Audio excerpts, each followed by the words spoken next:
That's about right. All right, so hello and welcome. Um, I'm your host, Zachary, and joined with me today we have the King of Halloweeny, also known as the King of Engineering, but Halloweeny today because we're doing a special Halloween episode type thing, We're too early for me to be king of the muertos.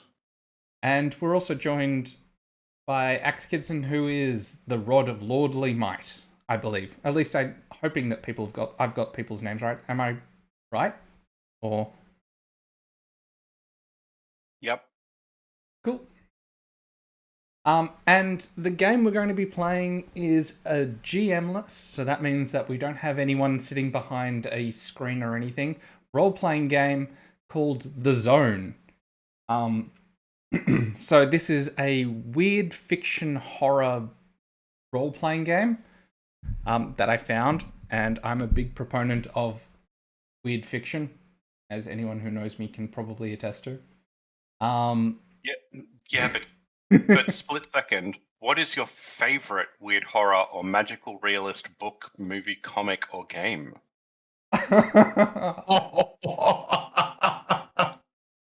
It came up with a little prompt at the bottom of my screen. Yeah. Um. Uh. Pass. The witches. Actually, I think it might be. There's a novelette by August Derleth, I believe. I think it's called The House on the Border. That's probably my favorite. But I'm gonna enter my name. Already, I'm failing at the. All right. So, first off, this is a weird fiction horror RPG, which means that if you know anything about the Southern Reach trilogy, Stalker, Roadside Picnic, sort of like any Call of Cthulhu stuff, less so to do with that, but more sort of that sort of general vein. So this is, from my understanding, this is more like the Southern Reach trilogy, where you have, or Area X, where you have an area that is slowly warping space and things around it. But we're going to just jump in, have absolutely no idea what's going on. One thing that we are recommended to do is play in a darkened room. One thing before we get started is I do want to say that if you like what you see here, or you enjoy, or you think that you might enjoy subjecting your friends to this, The Zone is currently available on Kickstarter. Shameless plug there. I might also like to mention that the King of Engineers, who is joining us, also has his own Twitch and streaming and videos. So Right. It's on hiatus. Don't bother. and Axe Kidson, is there anything that you'd like to promote before we get started? I mean, people should definitely go back and watch Roll for Adventure if they like role-playing games. Which is a very good series. I think so. In that case, let's get started. So, welcome players! The goal of this game is to tell a weird, magical, realist horror story of mutation and self-discovery. A story about people who risk everything for an obsession. A story where only one will make it to the end. So, as you can see, the game will take roughly about 2 to 3 hours, apparently. I'm sure we can make that seem longer. Unless you all know each other, quickly introduce yourselves. I suppose if people want to, they can introduce themselves once more for the camera. But I think we've covered what we are, who we are, what we do, what we say, and where we are. Pardon me. And yeah, we all see the same thing, even though it's a multiplayer space. So so as you can probably see, I'm the green little tube, and the other two are the other two players. We're all green. Yeah, but I'm the one doing circles at the moment. Anyway.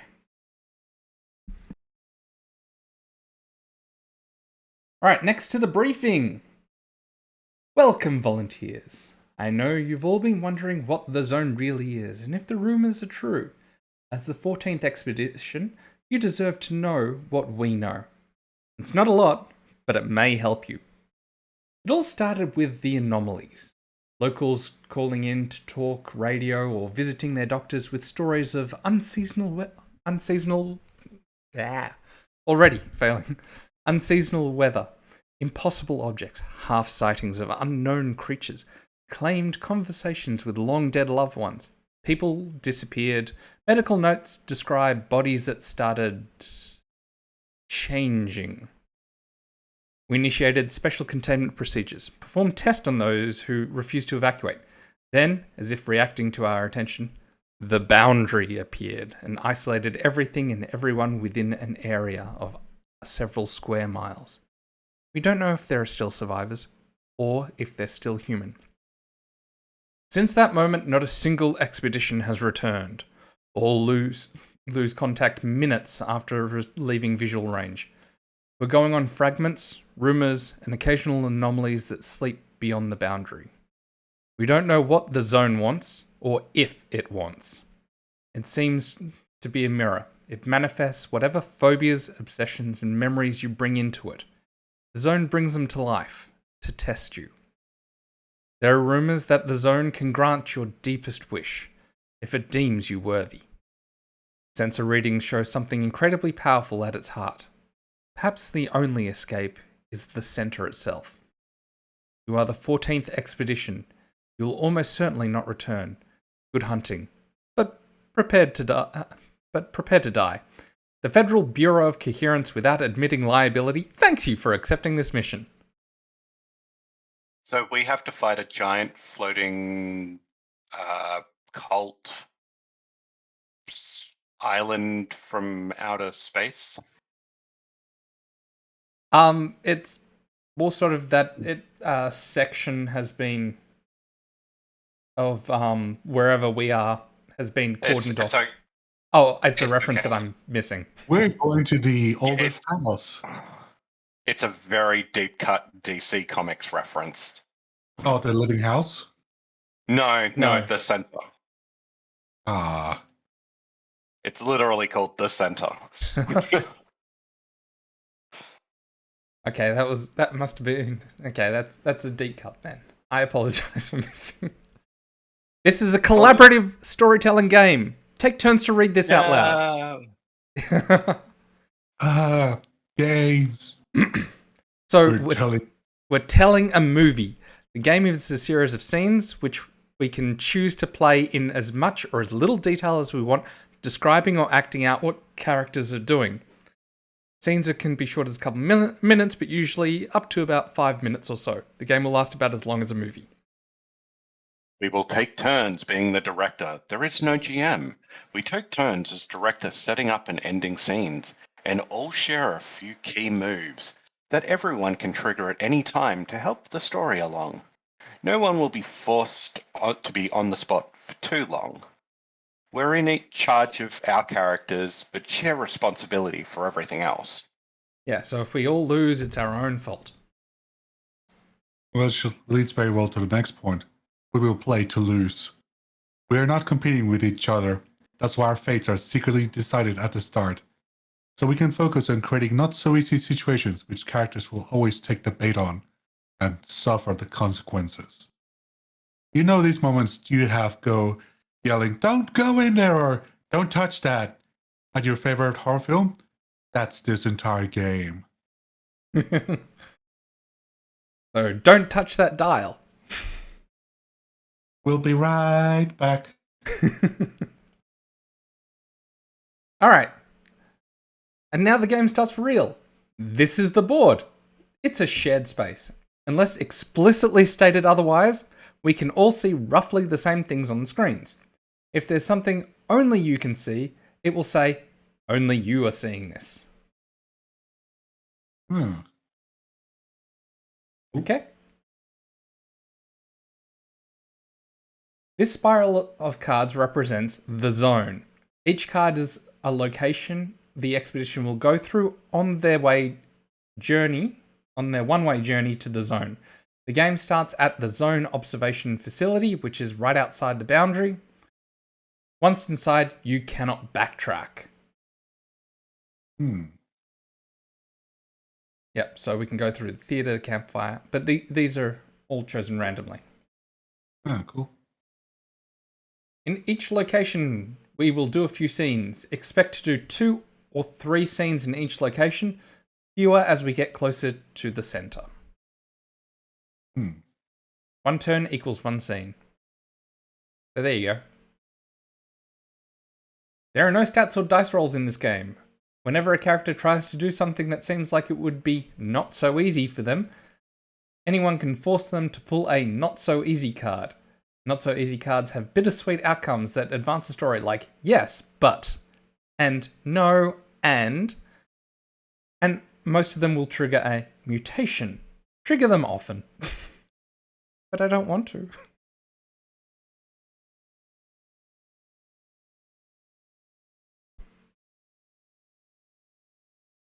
Our fates are predetermined by fate cards. The character on the fate card must die in the scene when it is revealed. Unless another player sacrifices their own character.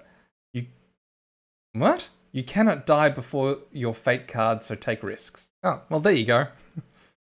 When your character dies, you keep playing as the zone, setting up scenes as usual, with nothing to distract you from making those weird, magical, and horrible for the survivors. Oh, cool. So basically, if whoever dies first gets to make life hell for the rest of them. This just seems like a giant game of tag. I mean, a bit. The game ends at the center. This is the innermost part of the zone where the final player will ask it to grant, or free them from, their obsession. The remaining players embody the zone and decide the survivor's final fate.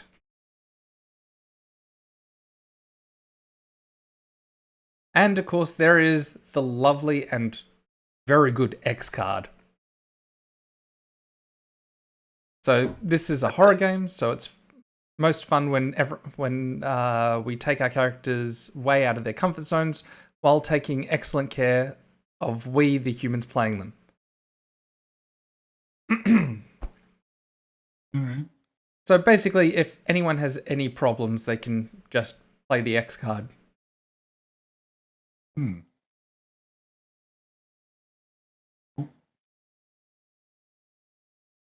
Alright, so now we get to choose what sort of level we want. So this is just a general consensus sort of thing. It's not something that we pick. This is just a general consensus of, do we want to err more on the side of things being PG-13, or do we want to move slower up the ladder till we hit the R-rated stuff? What settings have you put on your stream for this? Oh, the usual not for children, but I mean, that doesn't mean anything.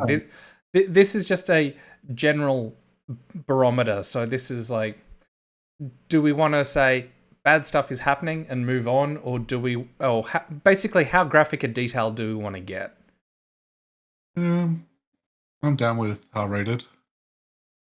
Yes, but it's a general consensus. So if someone's like, well, actually, I'd prefer it to be more, PG, what sort of, what is it? MA. Yep. Then, so what do people want? I'm fine with either end of the spectrum. Obviously nothing all the way over here because, this is a stream and... All right, let's keep it just... But, 18 plus. You okay with that, Trent? Sounds good to me. Okay. So we'll aim for about 18. Which Ba, ba, ba. let's choose characters. Woo! Let's choose characters. Each character will have an obsession, a phobia, and a reason they cannot go back to their old life.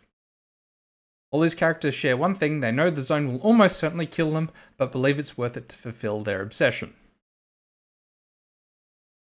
All right. So, roadside picnic, anyone? Yeah. Alright. So as you can see that we can't choose a custom, but we can choose whichever role we want.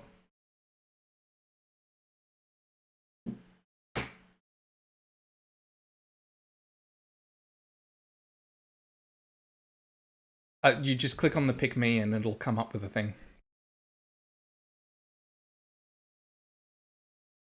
So, for example, if I want to be the soldier, I can click on pick me. And I've got my name, pronouns, I got my character name, and I can pick a obsession, so I can either enter something in or pick something that's been already generated. I can pick a phobia the same way, and I need to type a reason as to why I cannot go back to my old life. So, let me know when people have picked something.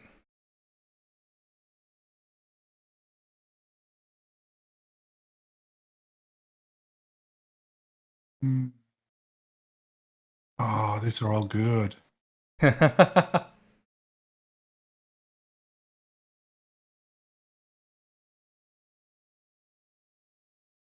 Now, for those of you who aren't aware, down the bottom, you'll be able to see not only your name, but also... Ooh. Okay. But also what character people are playing. So, let's have a look. And okay, that's really kind of unnerving. All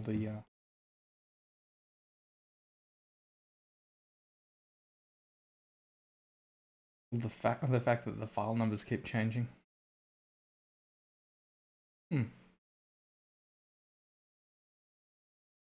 Let's choose this. All right. Ooh, we have an entrepreneur.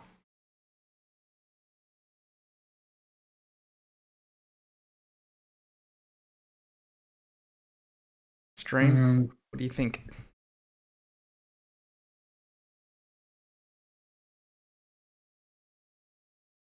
What do you think? Many things. How about this one?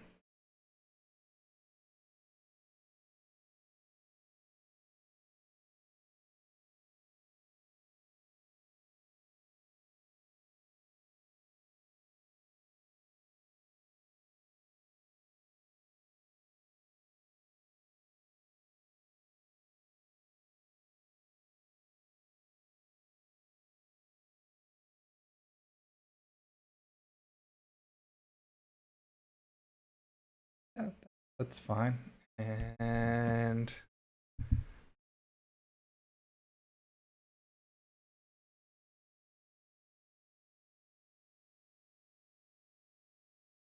ooh, okay.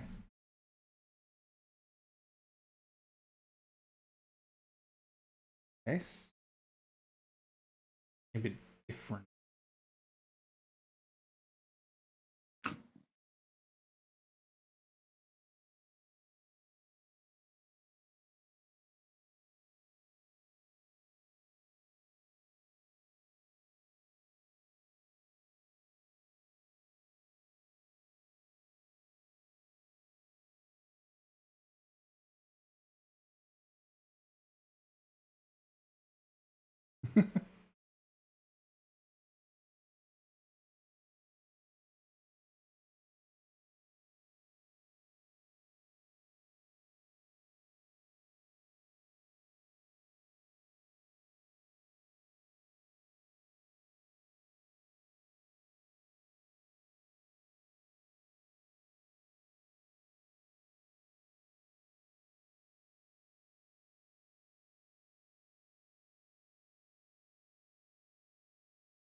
Yeah.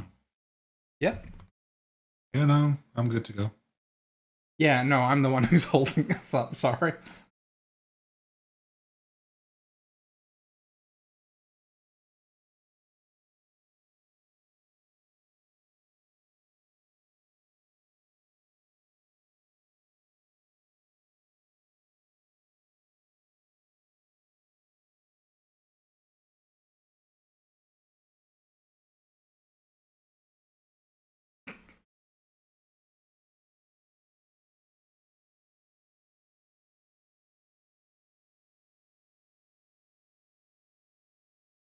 Oh, let's do that. All right. Okay. We have a surgeon, an entrepreneur, and a soldier. Tess Fontana, Penny Burke, and Darren Hunter. Yep. So I can view everyone's statistics and all that. Oh, your role. Profit. Oh, I didn't realize that people had an actual role.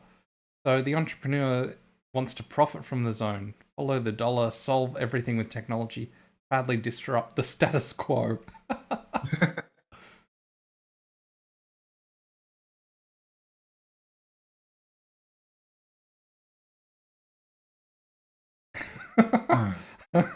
Where did you see that?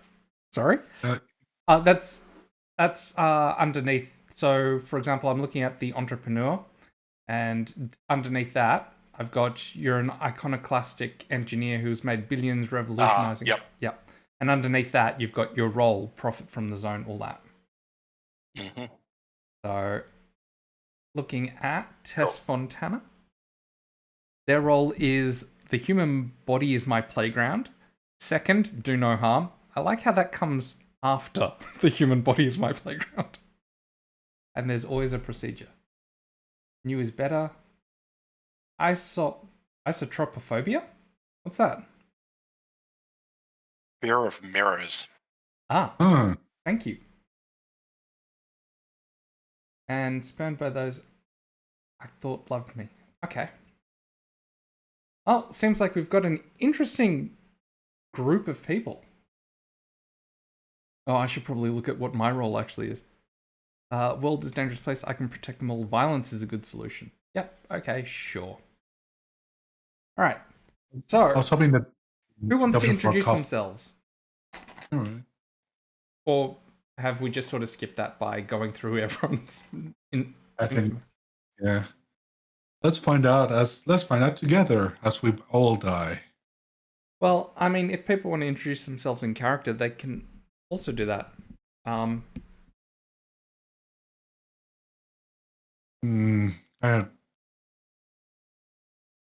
Nope. Okay. yeah, we're good. Yep. Let's We'll keep going. So, Rod of Lordly Might was randomly picked as the first director. The expedition ready to begin. You're all at the zone observation facility night before you have to cross the boundary. All right. Start us off.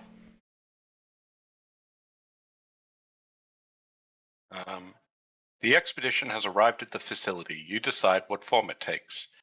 Field tents. Define the location. Each location has 3 different variants. Everyone can see this, but only the director gets to pick. Now read them to yourself and choose one that feels right for you. Field tents and sandbags. A hulking steel and concrete complex. A rustic mountain. Yeah, it's going to be a hulking steel complex. A hulking steel complex with many sublevels of containment and chambers accommodating for hundreds of classified personnel. Ooh. You pick the next location, you get a scene prompt. Okay. The director starts and ends the scene. Read this out loud. There are 3 parts to a scene: the setup, collaborative storytelling, and the ending.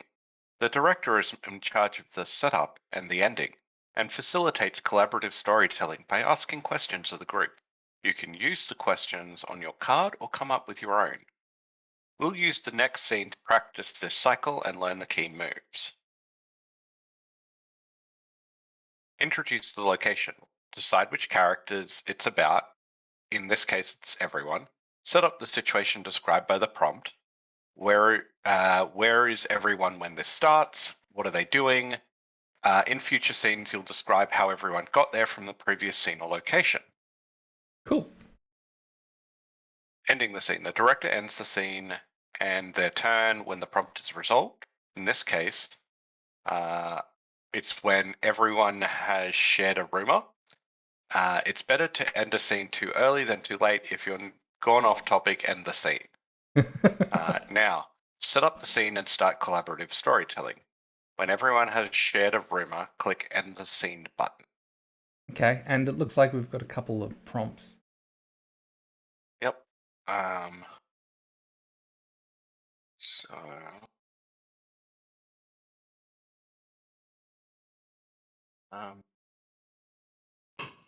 practice asking questions. Hmm. What weird anomalous artifacts are people talking about?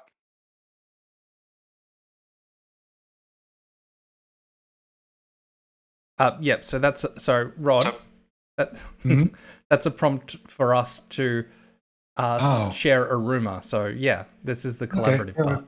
Well, I hear there's a machine of sorts where you sit on it and it gives you a poke and then you feel better. I don't have quite figured out the specifics of it, but it sounds like an automatic doctor. Well, there's a rumor that apparently that the last expedition was found. That's expedition number 12, and let's just say that human and metal was not meant to meet in such a way. Some say that they were. Well, the rumor is that they were still alive when they were found. Well, they claimed that they made it as far as the factory, which is where apparently they met their grisly end. But again, that's only a rumor, and I'm not one for spreading rumors because that's that can lead to dissension amongst the ranks.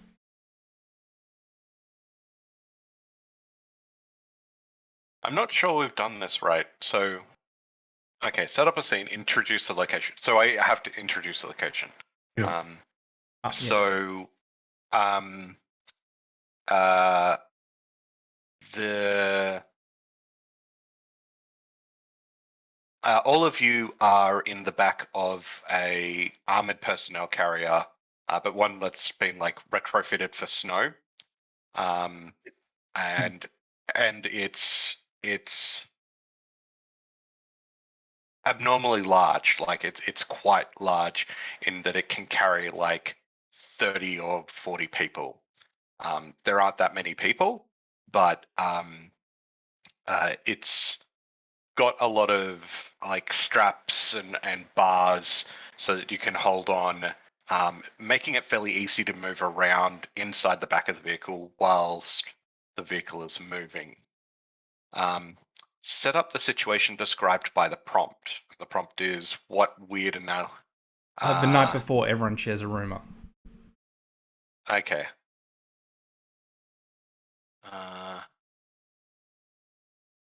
Where is everyone when this starts? Set up the situation night before. Yeah, so it's still night as you guys are driving to the zone observation facility.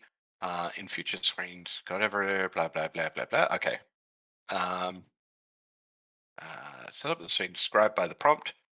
Where is everyone when this starts? Yeah, so you're all sort of in the back of a modified APC. Yep. Yeah. Cool. And then, yeah, so that's setting up the scene, and I think it's supposed to be a little bit more flexible, narratively speaking. So it's sort of like, it's not like, oh, a rumor I heard was, it's like, hey, what are you doing here? Like, yeah, it sort of seems like sorry, just piggybacking off that, it sort of seems that you set up a scene and then you've got the intro scene where the night before everyone shares rumors, and then you've got like these are sort of general prompts to get people to sort of go, well, there's a rumor that apparently, or something like that. You know, that a strange animal has been spotted at night or something like that, and that's supposed to be the quote unquote scene, like a jumping off point. Yep. So we're just basically yes ending. Yeah. I mean, yeah, this is a role playing game. So I was having a quick look at the moves. Yep. I assume we'll probably get to it a little bit later, but the move tips are: who can do the moves? Everyone. Any player can use the move at any time, not just the director. The director controls the start and end of the scene, so I have an end scene button. During the scene itself, they should aim to facilitate, keep things moving, ask questions, act as a tiebreaker if needed. Aim for at least one not so easy per scene. That's for the whole group, not just one, not one for each player. So it's sort of each scene we want something difficult to happen. I don't think we will this scene. I think Yeah, sort of. I would concur with that. Keep things easy at the start.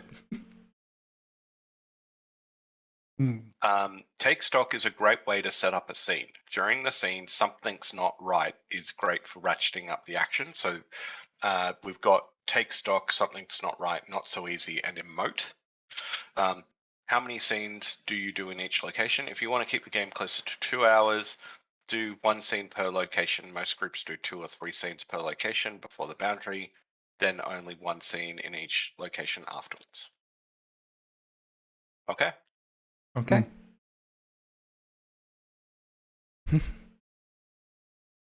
Okay. All right. Okay. You're the director. Yep. Stage left. Stage right. Yeah, so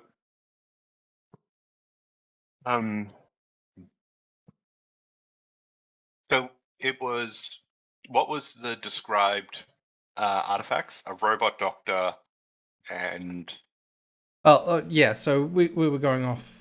So Rod mentioned that there was Ariane believed that there was a magical robot doctor that was basically one jab cure all. Derrid mentioned that that he had heard rumors from a previous expedition about the factory and what they did with humans, or how it sort of took metal and flesh and fused them. But he's discounting that. Tess has yet to contribute.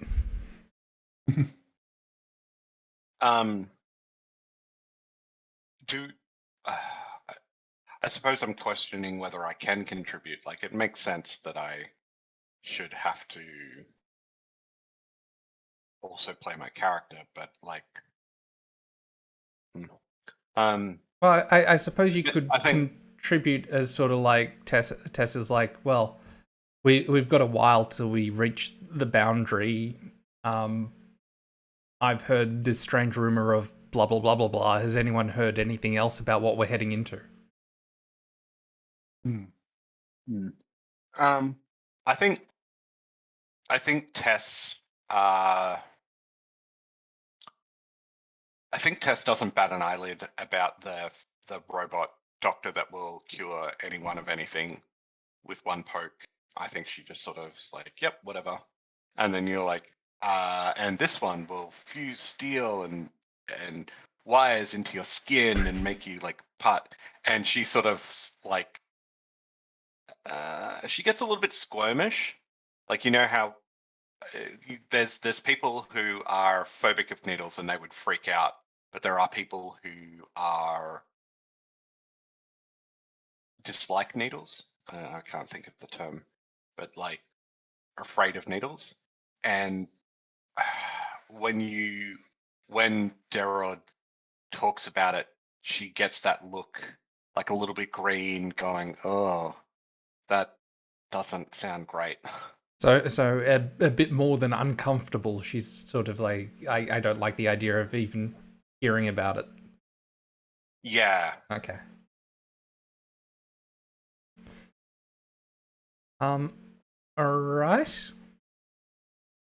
Yeah. You're the director, so if you think that there's anything else Well, you I want to suppose add, yeah. she says, she heard. I can't help but go. I heard a rumor about a girl that says if I heard a rumor, she can force you to do things. Yeah. The That- Umbrella Academy. I've Yeah. been trying to avoid saying I heard a rumor as well because I think um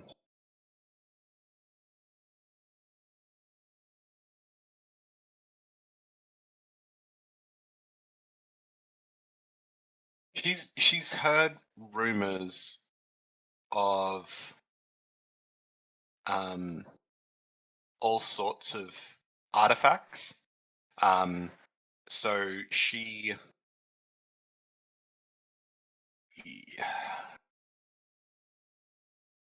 so when people sort of go, oh yeah, there's all sorts of different things there. When some people talk about it, they talk about like wonderful machines, and it's sort of like, oh yeah, it's super sciencey, and other people are like, oh yeah, and there's like Horus's eye and um, the Tomb of the Vishanti and sentient floating cloaks, and so like people sort of draw lines going, oh no, it has to be science, and others are like, no, it has to be magic. And Tess is, I think,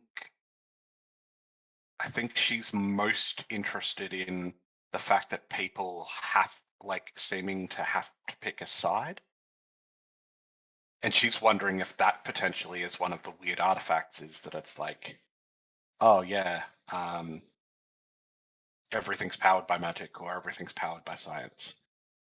And so people are like, oh yeah, it has to be one of the two.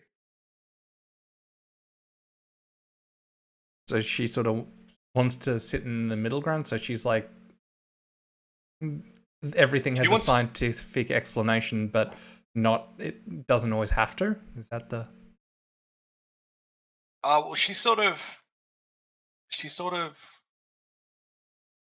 I think the thing that interests her is the fact that it's like the dress. It's either blue and black or white and gold, and it could just as easily be purple and grey, but no one is saying that. Like they're not. No one is going, oh well, yeah, okay, it could be purple and grey. They're like, no, it's this, or no, it's that, and she doesn't care about the middle ground. She Cares about looking she at is it from a here. different angle. Yeah, she is here purely and solely because, well, she's interested. She's here for other reasons, but she is interested because there's no middle ground. Like you are one side or the other, and so she's made this false middle ground in that she's like, yeah, but why does it have to be science or magic? Can't it be magical science? And everyone's like, no, that's dumb. It's either science or magic. Okay, so she's tagging along because she's like, okay, so it's X or Y, but no one's contemplated that it could be Z, and it seems very strange that everyone's like, it's X or Y. Yeah, and that's the only choices. It has to be X or it has to be Y, and there are no other options. Okay. All right. Yeah.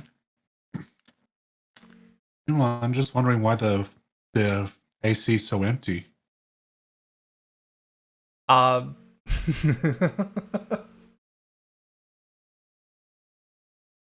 well, I'm pretty sure I it had an entire small military of armored personnel. Where the hell have they gone off to? it's because no one wants to go in anymore. See, the first expedition had a complement of about 10 scientists and about 5 soldiers. Then the second expedition had more soldiers and hardly any scientists. Then the third and fourth were just soldiers. And by that point, with no one coming back, no one volunteered anymore. Hmm. So now it's down to us three. I was going to say, I don't think it's just us three. I think there's...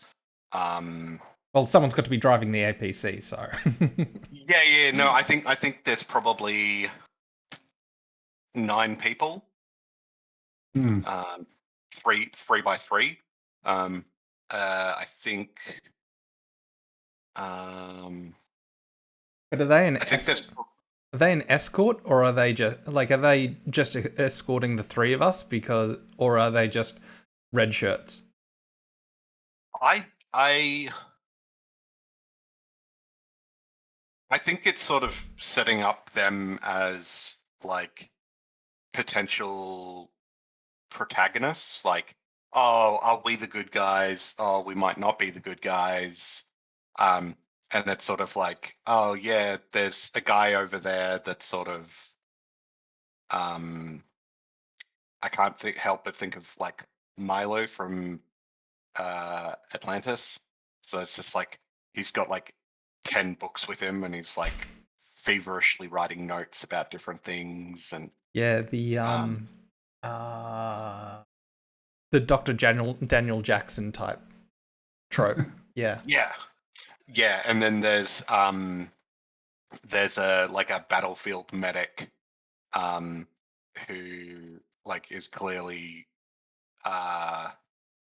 suffering like some sort of like PTSD-esque situation, that it's sort of like we will be like, it'll all be fine, we're all good, and he's sort of like, yeah. Oh yeah, I served in 3 tours of Afghanistan. And then the APC will like crush a rock, And it'll start make like loud. Yeah, and it'll go like really quiet, and then it's like, okay. Gotta love stuff made in America. Well, actually, the APCs made in America, if I recall, probably the best in the world. I think followed only by, I'm sure some military nut will correct me, but I think it's Europe is the next one. The Australian ones aren't too bad, but are more sort of geared towards, I believe, carrying more people. Oh wait, I was thinking of the Jeep. Never mind. Oh, the Jeep. Yeah. All right. So we've got the scene. We've sort of sufficiently unnerved ourselves. Yep. Is there anything else as the director that you'd like to add?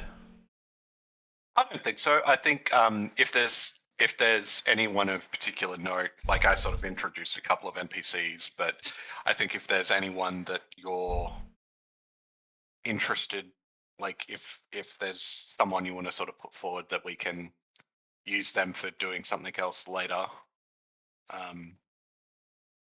Yeah. Well, I mean, you just clarifying, you've said that there are 12 people total in the APC? That's 10. There's 10. The dude driving. Okay, so there's 7. Okay, because I was including us. Yeah, so no, it's 9 including... I meant 9 including us. Okay. So yeah, so there's an additional 6. Yeah. I think that gives us something to work with, because then we've got one other scientist, field medic, so in other words, someone who doubles as both a soldier and as a first aid. I'm assuming that based on the fact that hardly anyone comes back, that they've probably put in more soldiers than civilians. And Mm. that would mean that the only odd one out is Ariane, who's the Well, entrepreneur. Yeah? Who do you think's back rolling the thing? Well, the Daniel Jackson guy looks like just a straight up scholar, and I'm like a cardiothoracic surgeon. Like I'm not military. No. I know, but I mean, I was saying that everyone else sort of seems like they have a role. Okay. They're civilians with a role. So in other words, you've got military, you've got a field medic who doubles as both someone who's military trained. In other words, they can wield a gun, and someone who can treat wounds. Then we've got the civilians that do stuff. So you've got the scholar, you've got the surgeon, and then you've got the Ariane, who's sort of like the odd one out. No, I'm the one who makes sure the widows get hams. Yeah, but it's more along. It sort of feels like Jurassic Park, where yeah. everyone's there to have a role except for the lawyer, because the lawyer's there just to make sure that everything's technically above board. He's there for insurance purposes. Yeah, but it sort of feels like that's the role that you've Yep. sort of been given. Oh shit! Oh yeah. All right, I am the next director. Oh, Did you? did you? Yeah, you just skipped us. No, sorry, I was cleaning my keyboard and I accidentally hit the number 4. So I think I might have accidentally sort of kicked us to the next. Did we miss anything of importance? No. No. I think it just progressed it. I think it just ended the scene. Okay. Yeah. Okay. All right. Which is not terribly bad, but Honestly, I think it might have been because I accidentally hit 4. Because if you see you've got numbers next to them, like 1 become the next director, 2 claim the turn. Yep. So I think that's tied to a keyboard. Yep. But anyway, thank you for that lovely scene. Yep. All right, let's move on to the boundary. Oh, Time to the boundary. Yeah, go. The crossing was split into 3 short scenes, one for each of the 3 key moves. Before we start, we'll do a quick overview of all 3 moves. I think we skipped something then. Did we? No? Damn. Oh, well. Previously. Take stock. Something isn't right. Not so easy. Yeah, but they're saying it's time to enter the boundary. We haven't really... we were in the zone observation facility and now we're taking stock. I think this is like the... Oh well. If we miss something, we miss something. C'est la vie. Now look back in. The expedition has entered a new location. It's Jeff's turn as director, but they're feeling stuck. Alright? Hang on. I'm reading the thing wrong. I'm not sure I like this scene. Let's take stock. Jeff presses the take stock button. The air smells like sugar. It's sickly but familiar, like a memory from the bureaucrat's childhood. Oh yeah, and there are weird glowing moths. On closer inspection, the moth's wings seem to be like plant leaves. Nice. Let's keep going. Those moths give me an idea. I was thinking. Alright? Okay. So starting with you, every player adds a sensory detail about the scene. Okay. When everyone has spoken, return to collaborative storytelling. Alright, so... I can... Okay, let me just... I think the point of this part is more sort of for people that haven't roleplayed before and is to try and get them to... Alright. But, yeah. So we got something's not right. The person who triggered the move says something's not right and say what they think might be wrong. Another player says it's worse than that and describes how. The player who said something's not right incorporates the escalation and storytelling continues. Not so easy. When someone describes their character doing something not so easy, interrupt by triggering this move. Anyone can say it. You can even call it on yourself. The person trying to do the thing restates what they want it to happen, then draws a not so easy card to find out if it does. That player then weaves the outcomes and its complications, usually a mutation, and a story, and then play continues. All right. Okay. Cool. So, this feels familiar. Anyway, the expedition has arrived at the boundary. You decide what form it takes. The boundary is beautiful. It inspires wonder, a seductive presence drawing you to the zone.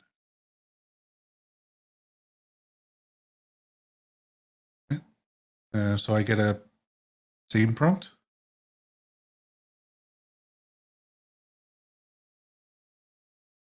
Yeah, so the boundary is where we are, and describe the boundary, and now it's the scene prompt. So we're going to start the scene. All right.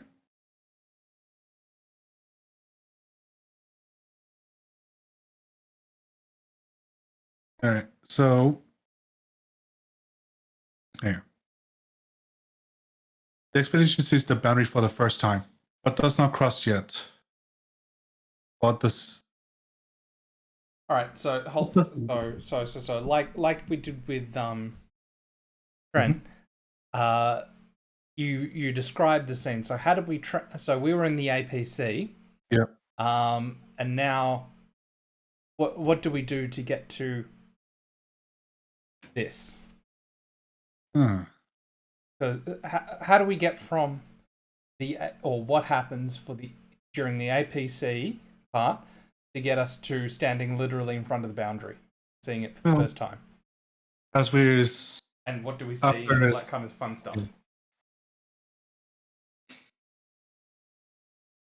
After sitting there, exchanging baseless rumor after baseless rumor, we just suddenly feel the APC slowing down into a gentle halt, and then we just hear the door open. We don't see anyone on the way out, but suddenly you hear a little violin going nee nee nee nee nee. And as we see life always finds a way. And we see this vast cavern full of glowing rocks. It looks very gentle with very nice hues of pinks and blues. And they feel very wondrous. I don't know, probably the wrong word to use, but it feels very majestic. Wondrous, to be in awe of something. Yeah. Yeah, okay, that's the word. All right, so that's... All right, so that's me setting up the... Yeah, so now, and so as part of it, we use the move to take stock. All right. So you've said that it so you add a sensory detail. So you've said that it's very bright and awe-inspiring. Yep. So I am going to say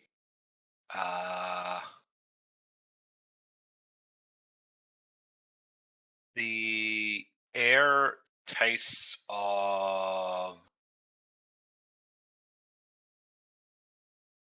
something bitter.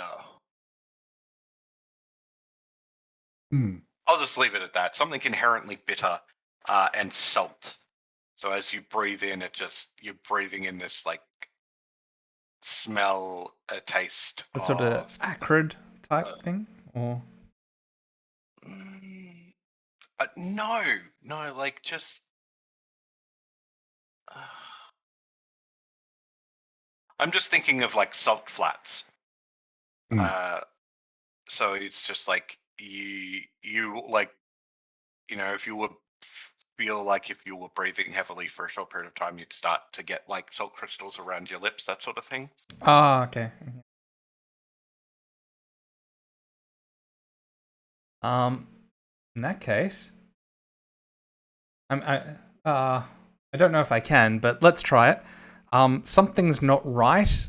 The air feels incredibly heavy, and you can almost see the particles like moving.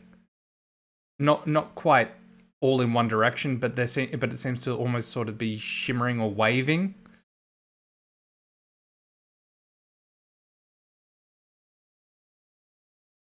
I don't think I used that right then. Yeah, no, I think we don't have access to something's not right yet. So as soon Okay. as we move on to the next thing, I think we then get access. So it's sort of a tutorial to get you used to how the game works, but I think once you actually played it once, you'd probably be able to skip the tutorial and start at this point doing something's not right. Gotcha. Okay.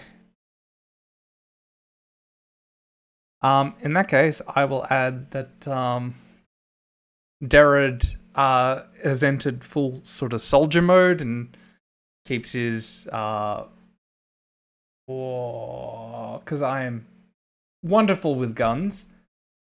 I'm going to say an AR-15. Sorry, an AR-16. Yeah. The only thing is, I think we inherently, as part of it, have to take stock. So you include some sort of sensory input. Yeah. I was getting to it. Was to have? Okay, sorry, man.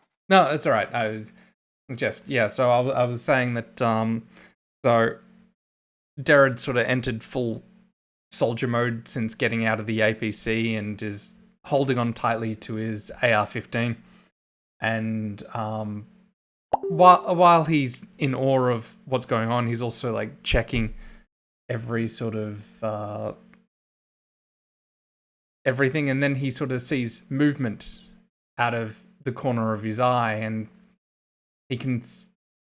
looking closely, he sees that the crystals, like he can see inside the crystals, there appears to be shapes moving and flitting from like one crystal to another crystal, regardless of color or form. Did I use that right? Sight? Yeah. About the scene or how your character feels, you can see. Yeah. So, so he's sort of seeing the shadows, and he looks over his shoulder and can't see anything, but but turning back and looking at the crystals, he can still see the shadows moving inside the crystals, which is he was already sort of a bit on edge, and now he's completely unnerved and is a bit jumpy. Yep.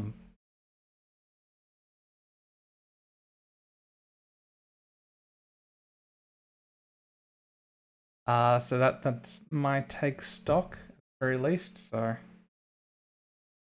he's feeling a bit unnerved and is literally jumping at shadows.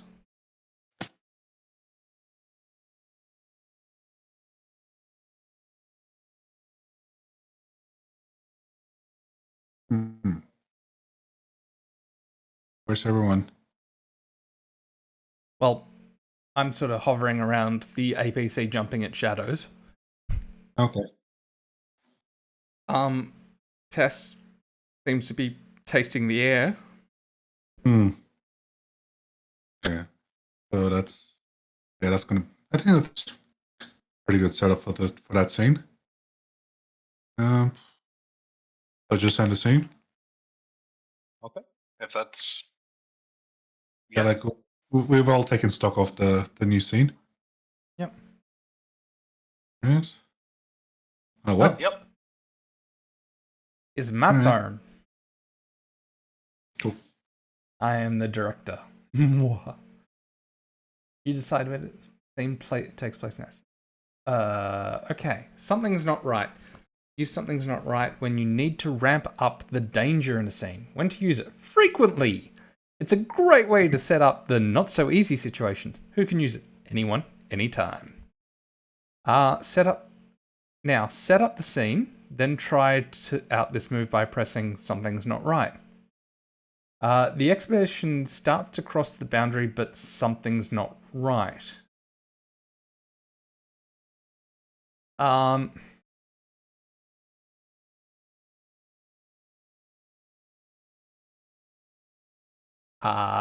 Sure. So Derrid sort of like as Tess and Ariane sort of start and the unnamed skull sort of start to get closer to the boundary, and Derrid sort of like rushes ahead and slaps their hands away. And tells them not to get so excited. This needs to be done carefully, because after we enter the boundary, radio is spotty at best, and as we will move further and further through the zone, we'll lose all contact, which is part of the reason why we've lost all the expeditions going into the zone. So despite jumping at shadows, he sort of turns around, faces it, and braces himself and walks through the boundary. And doing so, he sort of, something's not right in that he sort of like pushes through, and it feels a bit like pushing through jelly, and then it sort of stops and then sort of sucks him in. And as he's passing through, he can see all these colors, and then sort of he sort of feels like his entire body is turned to jelly and become sort of amorphous. And from the descriptions that he's received, this is unusual for the barrier to do something like this.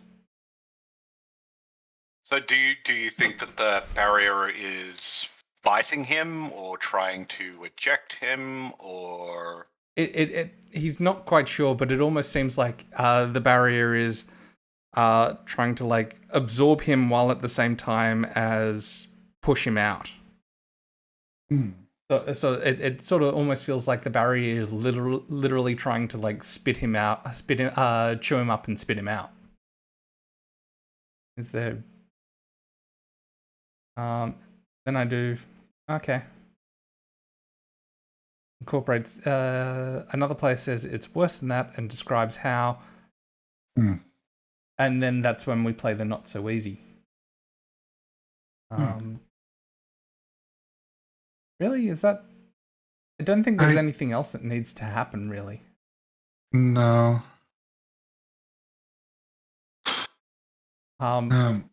So I suppose any of you guys can say it's worse than that if you want, and try and make life harder for me. I need to pause for just a second. I need to pick up some Panadol. Sure. I'll be back real soon. Or you keep going without me, either way. I'll be back in about 10 minutes. Okay. All right. Do you want to make life harder for me then?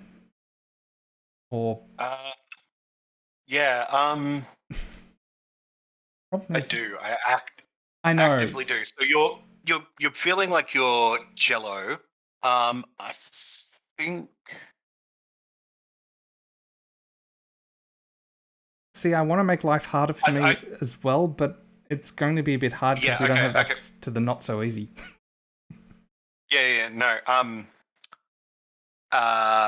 You, in addition to the jello feeling, you feel a bit of a stinging sensation, and you're sort of, it like increases the panic, but then you sort of look down and you're like, oh, it's not the stinging sensation, not so bad. Oh, that's great. But you have like on your jacket like military press studs, and they're starting to dissolve. The jacket's fine, you're fine, the clothes are fine, but anything metal is starting to dissolve. Does that so just anything on me, or is like anything metal full stop? Because I'm also carrying an AR-15, so Yeah, so it would start to dissolve as well. Like Okay. anything Any, you anything metal. So that would be the flak jacket, that would be the belt, that would be the I Yep. like it. I believe that's what we've done. So then we just move. I'm going to suggest, Trent, that you claim the Lord of. Rod of Lordly Might is you. Go ahead. Yes. Okay. Sorry, the name Rod in your name is throwing me off a bit. You Well are the played. director. Do another scene in the Boundary. Not Okay. so easy cards are the heart of this game. You're playing at the right level of intensity if they happen frequently. They also give you power After after death. death. The player with the most control. Oh, okay, yeah. The player with the most controls. Okay. The player with the most not so easy cards controls the end game. Yep. Don't leave a scene unless you've earned at least one. You can and should trigger not so easy on yourself. It's a great way to get mutations. Play to lose. Touch that anomaly. Find a way to put someone else in so you can try the move. Afterwards, describe how the expedition enters the zone and end the scene. I think we've got a pretty good Handle on not it, so yeah. easy. So we'll go not Yep. so easy. Player doing the not so easy thing. Okay, cool. Not so. So yes, the zone mutates you in a small but noticeable way. Okay, sorry. Some not so easy cards cause your character to mutate, changing their body and mind and losing their humanity, piece by piece. If you would like some help coming up with the mutation, use the mutation cheat sheet. Top right. Now, describe how your character mutates, then dismiss the not so easy. Well, you've just removed metal from. Wait. Oh, because I was said that I was sort of like jelly. That means it's removed metal from my bloodstream as well. You said it, not me.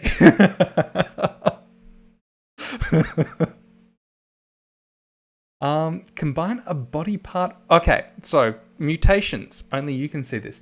Combine a body part or emotion with one or two animal, plant, or material elements that inspire a mutation. Oh, fun. Oh boy. Oh boy. This seems like a genuine oversight. Like if they've got this set up like this, like there isn't a reason that you couldn't have down here a button that's It's like randomized. click. Yeah. Because you can always ignore it.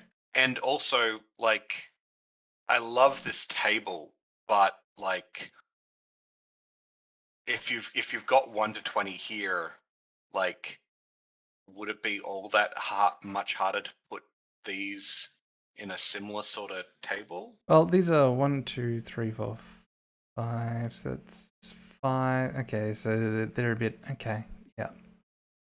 Well, I just mean like some sort of like random generation that you can just go, I roll, like have 6 different things here, and then it's like roll a d6, and then it's like, oh, I got a body mutation. All right. Well, I'm gonna go fetch a physical die. There's something I want to do, but I'm not sure how it's going.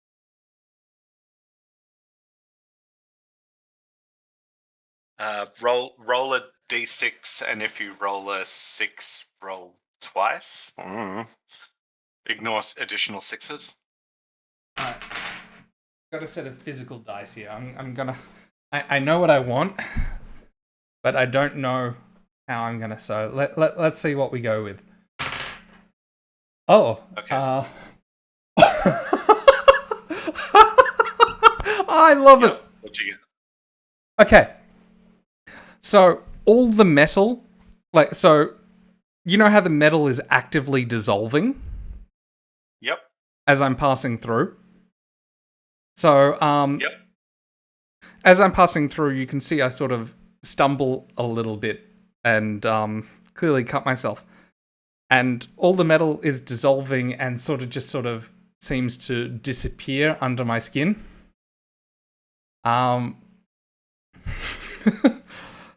So as you sort of see that I've cut, and I emerge, sort of staggering a bit, and you can sort of see me sort of stop and then drop to my knees, and you can see I'm like it's physically difficult for me to breathe and to move and to almost keep my position.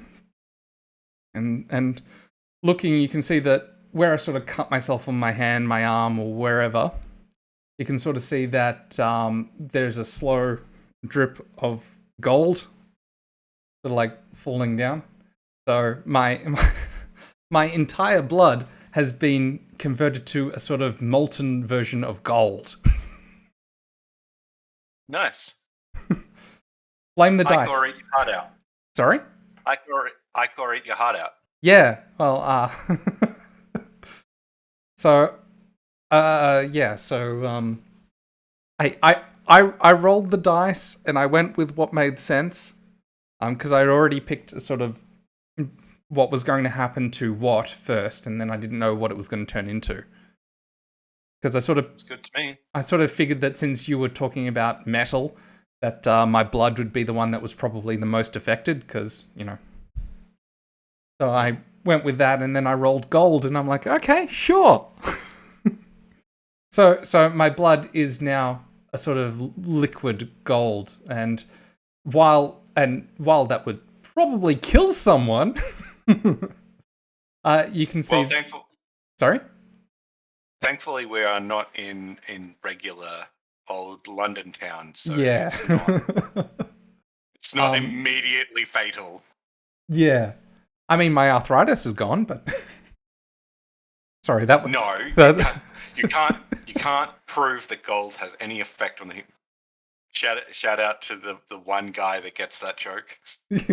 I'm sorry, I love you. We both really love you, but it was just yes, we really do love you. And it was good. A bad night. It was not a good night. Yeah, but yeah. So you can see that I'm having physical difficulty with the transition of being able to process, well, normal blood being able to carry oxygen, and now gold carrying oxygen, which anyway, moving on. Rod of Lordly Might. Wait, was that it? I think so. Why is it not so easy to make your way? Yep, I've already done that. Yep, cool. Okay, so my blood is now liquid gold. Oh, cool. And I can see that I've got one mutation just down the bottom here. Oh, nice. Too bad that you can't sort of like keep track of it. That's sad. That means I've got to remember that my blood is gold. Seems a bit of an oversight, but I will. Okay. I'm pretty happy to end the scene. Actually, you know what? We'll go. Your gold, your blood has turned to gold, and the barrier, like the. I keep thinking that you're walking into Jello, but it's not. It's like Jello. It's If you have Google, see if you can Google the shimmer. Okay. That's how I've been picturing it anyway. It's like the shimmer.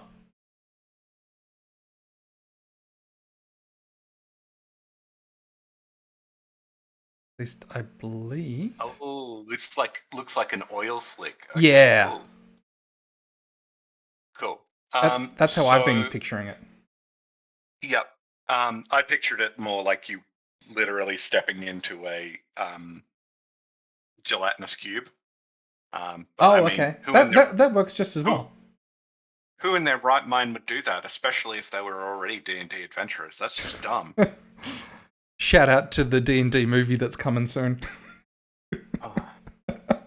I think the I think it burns away.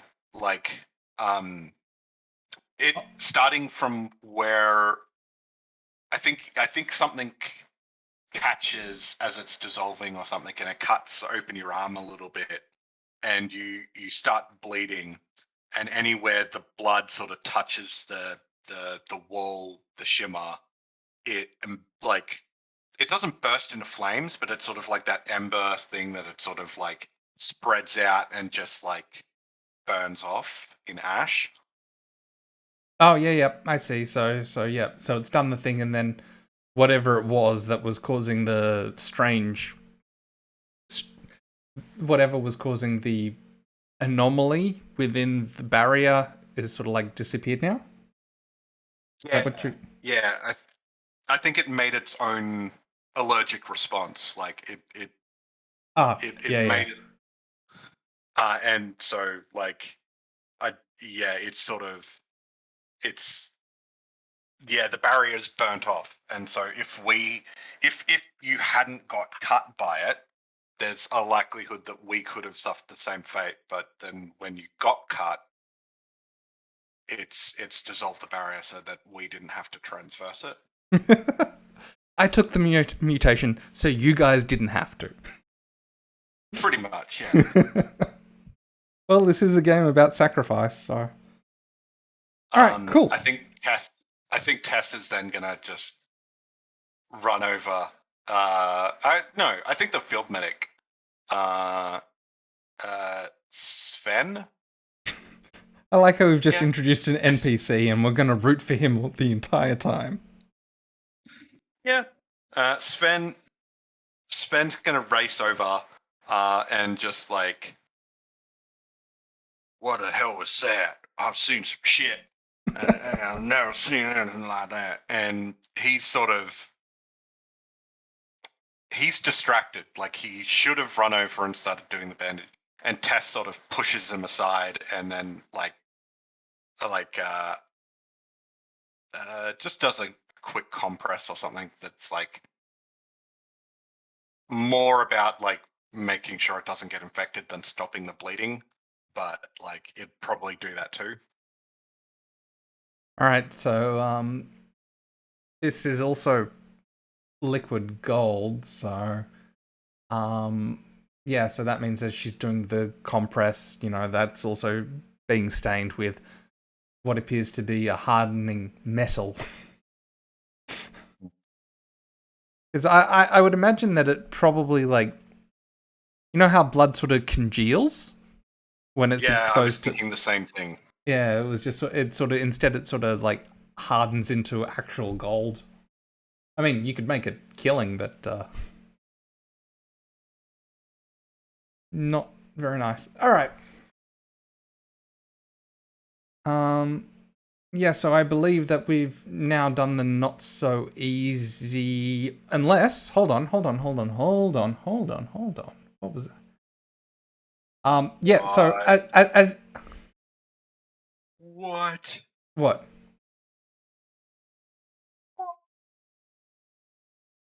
Just quickly check out Dicelings. Dice, sorry? Dicelings. Dicelings. DICELINGS. Oh yeah, the new D&D things. The new D20s that then unfold into animals. into D&D. Transform. D&D Transformers? Cool. Yeah, D&D Yeah. Transformers. Okay. I want I'm going to have some fun if that's all right. So, Sure. Absolutely. in applying the compress, you sort of touch the blood and notice that it's. You touch the blood and notice that it's actually that instead of congealing, it's hardening into its usual sort of metallic softness. It's metallic. What's it called? It is a metal, so it's sort of hard solidifying into its usual. Wow, words. Alloy state. Yes, Alloy. solid state. It's going from What's a up? liquid to a solid. It's Congealing? no, it's not congealing. That's the problem. Freezing. Yeah. And so as you get more and more on it and trying to apply the compress, you notice that something's not quite right. You feel that normal blood or metal or gold shouldn't burn like this. And you notice that it sort of seems to be burning away at the hands. Okay. So so something. Okay. I'm gonna take a not so easy as well. It's so it's worse than that in that Rod has to describe how it's not so. It's even worse. Oh, okay. Well, you could choose to if you want to. it's Okay. another player and describes how the player who said something's not right. Oh, right, yeah. So that's what I think might be wrong, and then another player says that it's worse than that. Okay, so I said that something's not right in applying the compress, and the blood seems to be burning at you, and now another player gets to say it's worse than that, which includes you as well, director. So you can also make life difficult for yourself. I don't know how to swim. I don't know. I just drew a blank, so let's pass. Keep the game going. Well, I've played Something's Not Right. All right. I think it's like stinging, it's burning. I'm just like, I start like thrashing around, but it only makes it worse. And then it's gonna contact my bloodstream, and something happens.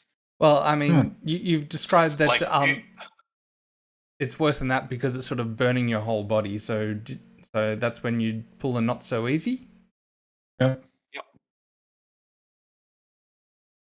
Because I would assume that if you're thrashing about, you're trying to regain some sense of control and get rid of the pain. Well, you're talking about it being like a coating on the top, and it's like, yep, but it's burnt through and is now contacted the bloodstream, so it can traverse everywhere in my body. Yeah, and that's Yep. Okay. Yes, but success immediately triggers a much more serious challenge. If it's a creature, it's not their final form.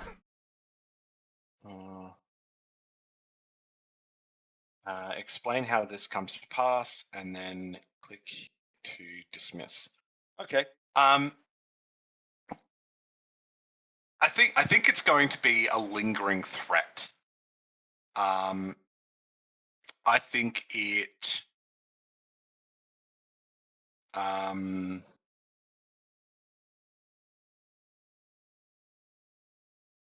think it drains off.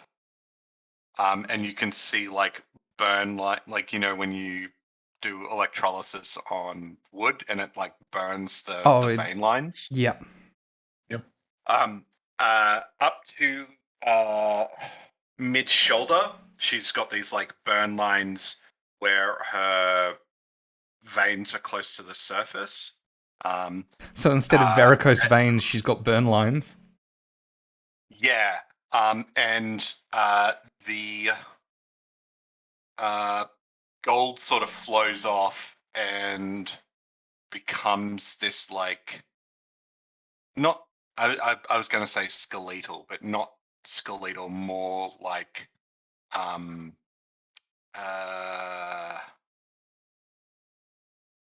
wireframe. Like when you like. Oh, I see what you mean. Yeah, so remodel. So instead of a skeleton, you've got a wireframe of where where the veins are. Yeah, and it's moving as if the rest of me was there, but it's not, and so it's just like these gold sort of veins. It not floating because it's sort of like I don't know. It's got some sort of connection to the ground, but then it's sort of. I think it's gonna go, but we know that it's out there, and there's nothing we can do about it. So it sort of turned into a sort of gold wireframe version of your arm, or is it like turned into its own sort of creature and slithered or scuttled or whatever away? I think it's gonna have enough structure to be clearly humanoid, but it's gonna resemble more of a skeleton than it resembles an actual person. Yeah. Okay, I gotcha. Yeah. So it's sort of like an ambulatory. Just confirming. It's like an ambulatory veins system Yes. made of gold. Yes. Okay. And it's just sort of like run off to do its own thing. Okay, yeah, cool.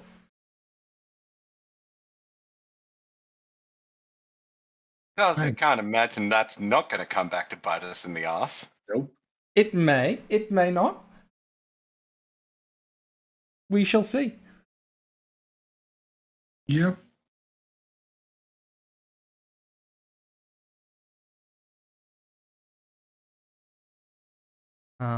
You've got to resolve this.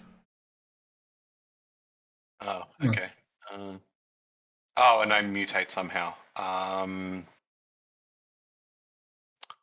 Right, I'm gonna go. Wasn't a mutation. Oh wow. Okay, but that was interesting. I'm gonna go with nerve damage. Yeah, sure. I can't. I am not nearly as dexterous as I was. My hands shake a little bit when I really have to do something fine detail. So I'm gonna go with mutation of nerve damage. Yep, sure. I mean, I'm going to say sure because it's a role-playing game and there aren't really anything set and the table is there to help, not to lock us in. So, yeah. Done. Easy. Yeah. Cool. Yeah, so I just extended my... yeah, so you're the director. Okay. Yeah. So we literally haven't moved and already we've dealt 1 damage to ourselves. Yeah. I'm happy to just end the scene. Yeah. Yeah. That's what I was going with. Just. Yep. King of Halloweeny. All right. So we have now entered the boundary. You said so, not me. Well, this is Halloween. Gonna fill up on candy till we turn green. Ooh, you are now in the zone. In the next few scenes, will be about exploring the zone, developing your characters, and most importantly, being very irresponsible. Remember, you will need not so easy cards for the end of the game. Have your characters do plenty of things that will make it necessary to say not so easy mutations await. All right. Yep. The expedition has arrived at the power plant. What form shall it take?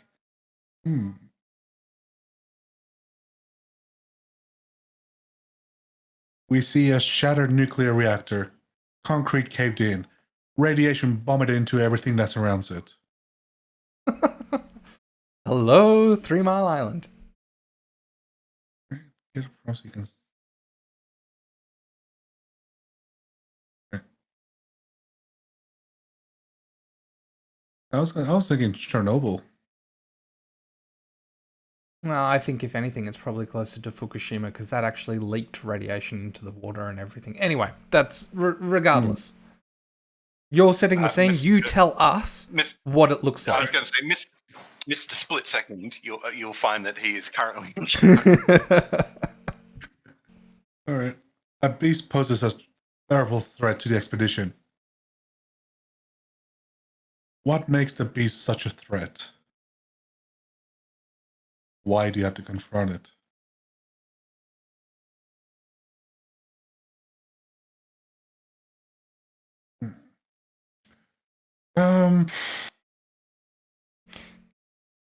Ever since you arrived on the side, you see something in the shadows with very intelligent eyes watching your every move, sizing you. You know that you cannot get away, so the only course of action is to approach it and maybe survive. So you're approaching it? No, like you just know on an instinctual level that you cannot outrun it, so your only option is to take it, either approach it or take it on head on. Okay, so who's taking it head on? Is it you, or is Darrell, or is Tess going to? What do people want to do? I'm thinking. I think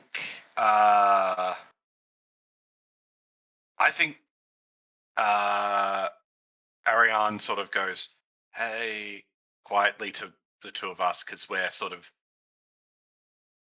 I was going to say we're the least military.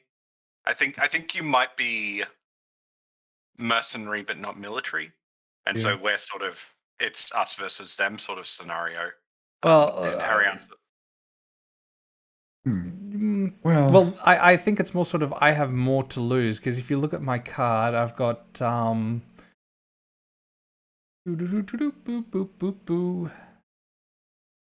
have to be a good soldier, but I also can't I can't go back to my civilian life. This is like my last chance with the military. Look, this is like confronting a brown bear, right? You walk slowly towards it and you try to make yourself as big as possible. Someone hand me a jacket so I can make myself look bigger.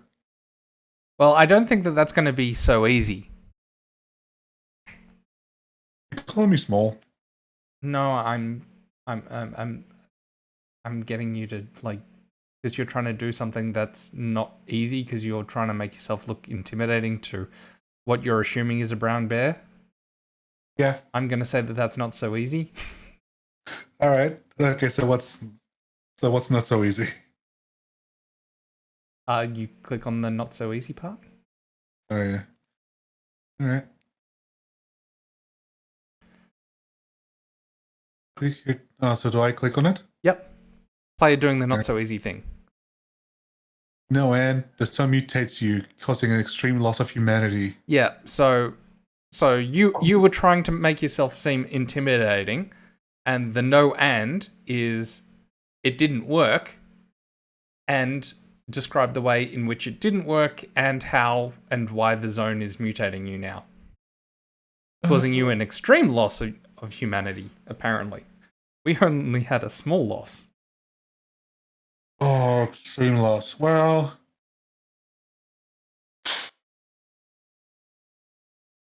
you know, fear is the mind killer. And when you trip and fall into a pool of radioactive material, you think it's You get superpowers or cancer? So you roll around in it and you become like this delirium obsessed beast. I just go crazy basically. I become like the equivalent of a homeless person in Swanson Street. Wait, so delirium is the emotion, but what's the mutation? The mutation, let's go with... What the hell is that? What's a heartwood? What's a plant? Yeah. Like, let's just say that my skin takes on a very mucusy membrane. Like it just it feels like I'm constantly sweating, but it feels more like I've got snot all over my body. Oh, so you sort of have the slime like a slug and a snail and all them. Yeah, but not nearly as practical. And like I'm just constantly like trying to get it off me, and it's just making me go crazy because I want to be clean, but I can't.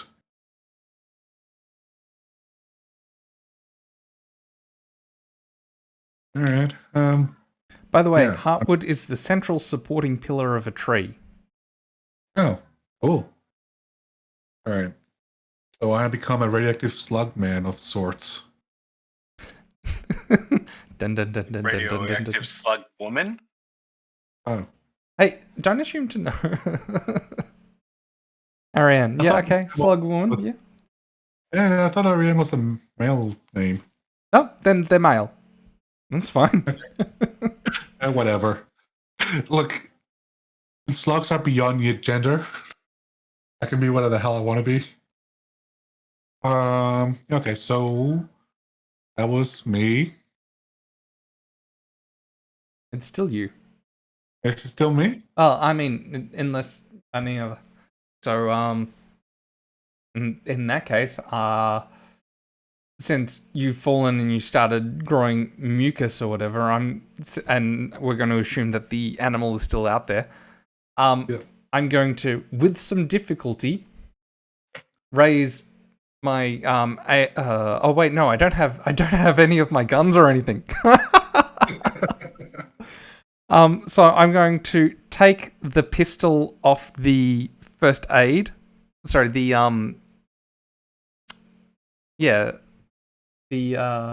what's it called? Field medic. And I'm going to shoot blindly into where you were heading towards. Like just fire it, so in hopes of either scaring it or wounding it. Yeah. This is also an invitation for people to play like something's not right or... Yeah, I'm just trying to think of something. I'm not exactly on my feet right now. I'm just trying to work out how to, like, what was the thing where it's like I get to fuck up your life? That's something's not right, isn't it? Yeah, that's something's not right. Well, I mean, yeah, so if you want to fuck up my life, you use something's not right because... And yeah, I'm going to fuck up. You introduce a difficulty. If you're attempting to do something like Rod did, which is clearly not so easy, then he just plays himself a not so easy card. Right. Yeah, I'm doing something that is pretty easy, but I'm like, yeah, fuck me up. Okay, something's not right. The person who triggered the move says something's not right, and they say what they think it is. I'm going to say that the barrage of gunfire is breaking down some of the wall remnants that's sort of shielding us from the core. What core? Oh, right, yep, no, I'm with you. Yeah, the core of the... Okay. It's worse than that because as the like section sort of like crack and crumble, instead of there being a core, you can see what appear to be living uranium rods, like sort of coalesce themselves and grow. No other way to say it, but sort of spindly legs and arms, and they start scurrying towards each of us.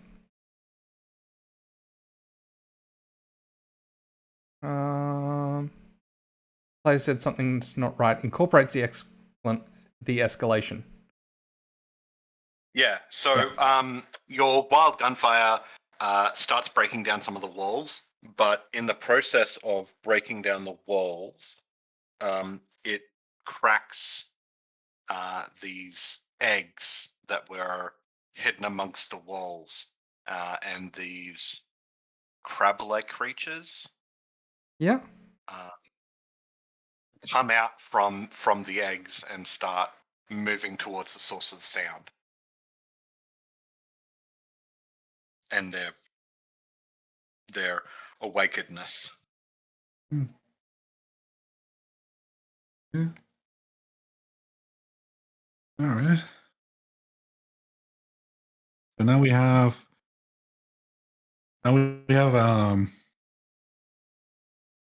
Well, yeah. I mean, we keep going, so we've got we've potentially radioactive crab things coming after us. So I'm Alright. going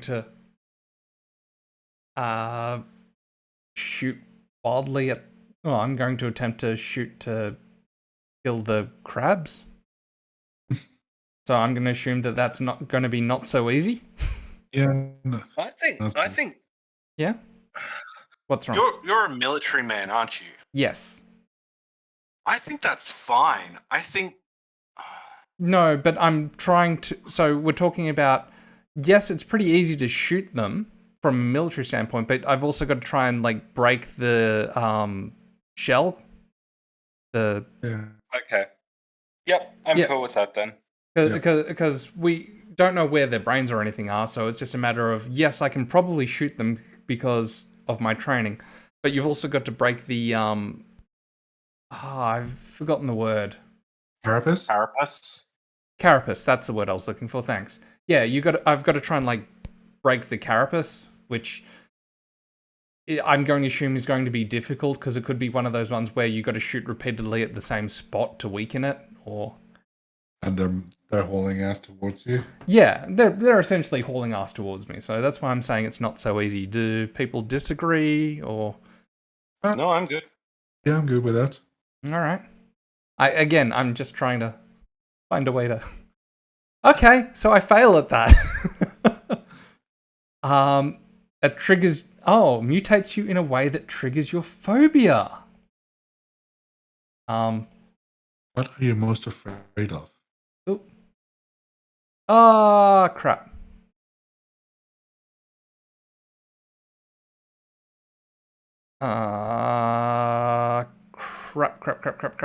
Crap. I accidentally left the game by accidentally clicking back. Way to go, me. Did you? No.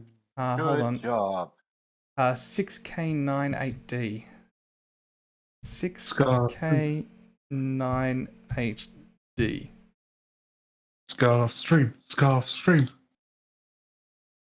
I can't go back. You can't go back? Oh, I can't go back. Why can't I go back? That's a good question.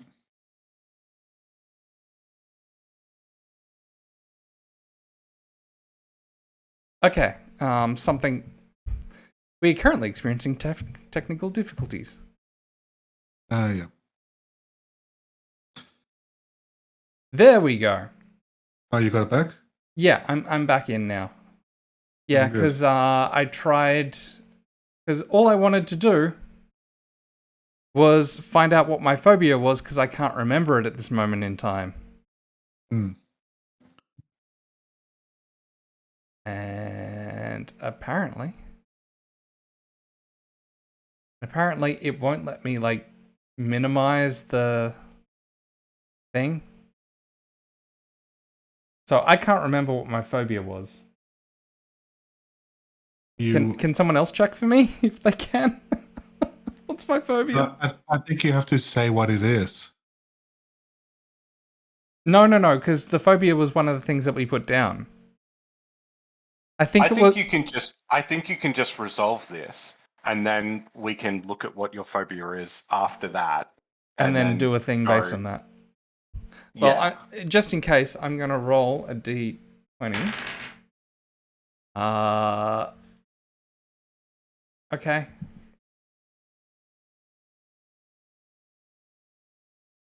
Okay, so I'll do that. And then my phobia is loss of control. Hmm. Oh, okay.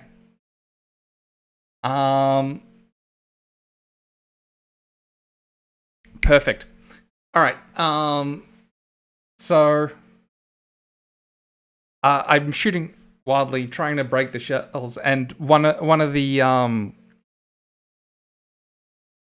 crabs sort of comes up and crawls all the way to it's trying to crawl up my leg, and I keep smacking it down with the with my fist, with a rock, with whatever I can find, and one of them sort of like lifts up and then digs the legs all the way into my shin. Sorry, into my kneecap. Like digs in, and the leg, you can sort of see under the skin where it bulges, where the legs are, and where the legs that have dug into the skin are, and you can see them expand, lengthen, and sort of wrap around as they tie themselves into the nerve center, causing my leg to twitch before I lose any feeling. And now the crab has sort of like tied itself into my nervous system, and I've lost control of that leg. Ooh. And obviously all the other crabs are like trying to make their way towards me, but I'm just batting them away. So I've technically lost control of my leg from the knee down, of one of my legs from the knee down. Oh no. I think that ties into my phobia of loss of control. Yeah. Definitely don't want to be on a military pension. Yeah, I don't think a military pension's going to cut it at this point. Yeah, so I've sort of got I've lost control. Yep. All right. Okay, so we still have to deal with that somehow. Is anyone else going to help me? Because technically, I'm just like shooting at the crabs, trying to stop them. I think Tess is going to.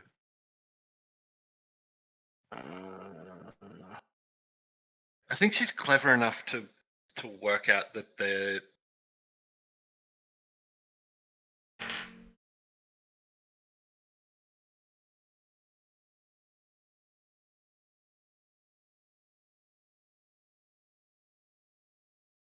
She goes, okay, the crabs are blind. They're only reacting to noise. Like the gunfire, when he screamed, they sort of attracted to him even more. So we have to, if we can make it so it looks like a noise is coming from somewhere else, then the crabs will go after that, and we can get away from them in that time.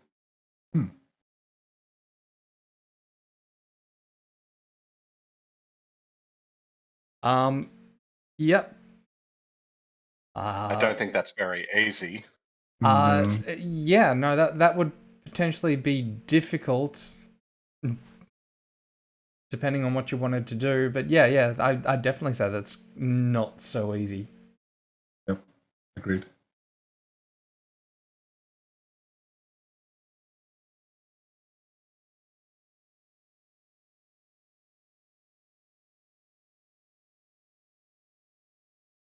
Okay. Yeah. No, but. Are there any so yes ands? I'm going to say that what I'm trying to do, like throw rocks or whatever, Well, hold on. You got I'm trying military to. people, so you can have access to like grenades and things. Yeah, I don't think I think that far ahead. Okay. But I'm just gonna be like, Okay, I'm just gonna throw this rock and it's gonna break this bit of wall and that'll make a loud enough noise. Um, and so the first shot doesn't really do anything, but the next rock I pick up is actually um uh radioactive. And it's like as I throw it, I like breathe in some of the rock particles and the rock dust. And then I I try to yell at one of the military people, watch out, because it's like this rock throw's gone wide. But I unleash like this massive sonic scream. And It's so Black Canary. yeah, basically. But like even trying to just quietly talk makes loud noises, so it's sort of like Black Bolt. Yep. Hmm.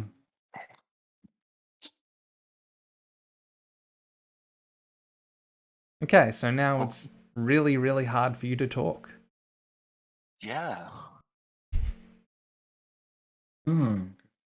Um, But I'm assuming that by doing that, you can like scare them away or at least blast them somewhere else. Yeah, basically. Even like just the watch out is probably enough for them to scatter because they'd be very sensitive to Yeah. sound. yeah. You know, something- Hmm. Yeah, like, but I feel I feel like I could add something's not right to that one. Go ahead. Um, so they start to scatter in that sense of we must get away from this area because there's something bigger looming in the corner that's going to approach us. And I think we can, yeah. All right. Well, it turns out that it's worse than that. Yep. Because it's not that there is something bigger; it's that there are some things bigger. Oh. That's right. Instead of one, why not make it? And you can it's worse than that. In that the thing that's bigger is the ground underneath us starts shifting, Yep. like sideways, and then sideways again in the opposite direction, and sort of we can sort of trembling, and we feel ourselves being lifted up along with the earth. Huh. And so the thing that was bigger was the ground that we were standing on wasn't actually the ground, and we can see a sort of stalk-like eyes that we thought that they were trees, but instead they sort of bend in no way that a tree should bend.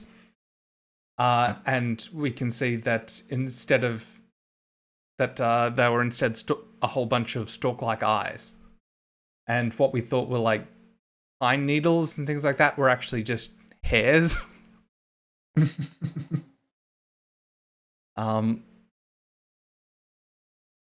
So it's worse than that in that we were sort of standing on this thing's back, and it might not be too happy to see us. Yep. So now the player who said something's not right, which was you, incorporates the escalation and storytelling continues. All right, so we've had basically the Earth open up and have the abyss literally stare at us. Well, it's lifting up and staring at us, yeah. So it's sort of like we're standing on the thing's back. Yeah. We see the the APB still, somehow still in one piece. And and I feel like the group just unconsciously knows, hey, we maybe should go back into safety and hope its vision is not based on movement. And I feel like that could be the start of the next scene. Well, okay, yeah. All right. My turn. I have power. There's been one scene at the power plant that went on forever. Yep. Moved to the... Okay. Yeah, so we'll move to the theater.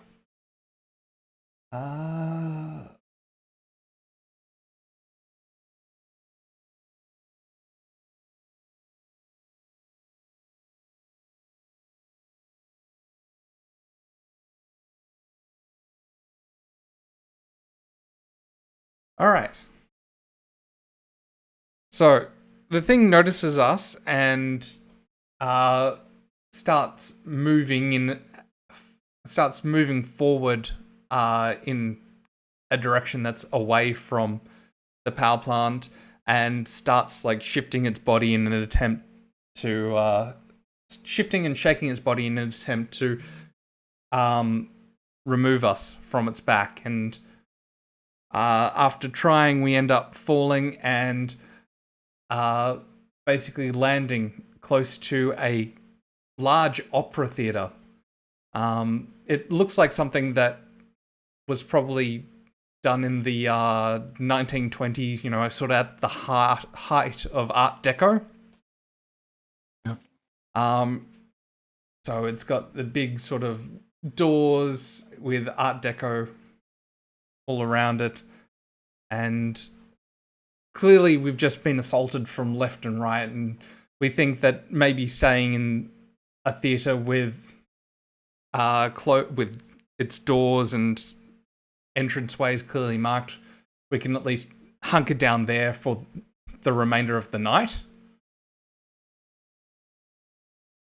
So let's get a... Oh, well, there you go. Apparently the encounter scene is that it's a shortcut. Okay, fine. In that case, before we got dumped off the back of the thing, we could see a nice area. And when we slid off, we landed in front of the theater, and we know that the only way to get to that nice clearing where we can probably settle down for the night is through the theater. And being as I've lost agency in like the lower part of my leg, and my blood is currently gold, and Tess can barely speak without shattering something. And Melting eardrums. yeah, and Ariane is like constantly dripping what we can only assume and hope is mucus. Yeah. Let's do with that. We're sort of like, the sooner we get to a campfire and take stock and just get a rest, the better off we'll probably be to tackle whatever the morning brings. So I think we should take stock. Yeah, I agree. We should definitely take stock. Well, since you suggested taking stock, take stock. Okay. Starting with you, every player adds a sensory detail about the scene. I think it is going to... It's going to smell nice. Like it's going to be like, it's going to smell clean. It's going to smell fresh. Maybe a hint of sandalwood, which in my personal opinion is just as upsetting as anything else, because it's like, well, why does in this abandoned and it smells nice. Also, it's also sort of like it smells of sandalwood, but it's clearly like not a workshop or something like that where there would be sandalwood. This is clearly a polished building that would be standing, so where's the smell of sandalwood coming from? Cool. Yes. I like it. Yep. Mm.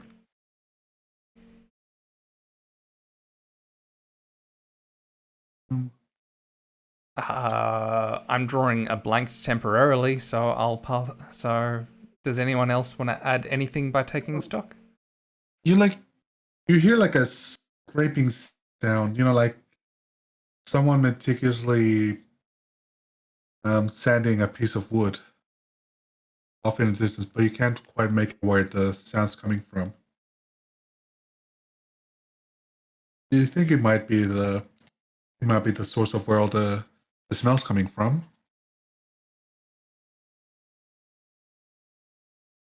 Uh, yeah, like you just hear like a little scraping sound.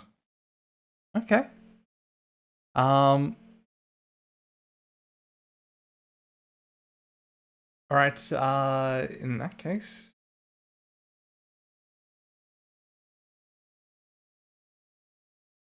I would describe that it was an Art Deco style building.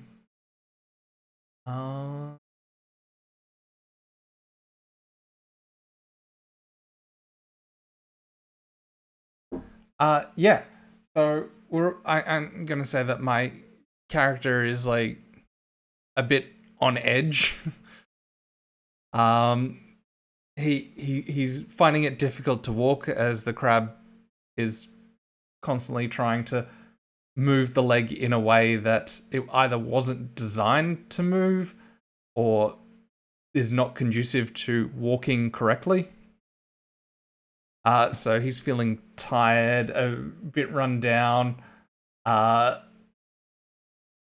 very on edge, and is feeling a bit trigger happy at this point in time and wants everything to just be over. But it's kind of strange because just even looking at the theater sort of fills him with an immense sense of calm. Not quite serenity, but it just sort of like calms the nerves and makes him feel almost safe, even despite the constant clacking that he can hear. Yeah, It's so a bit like a firefly.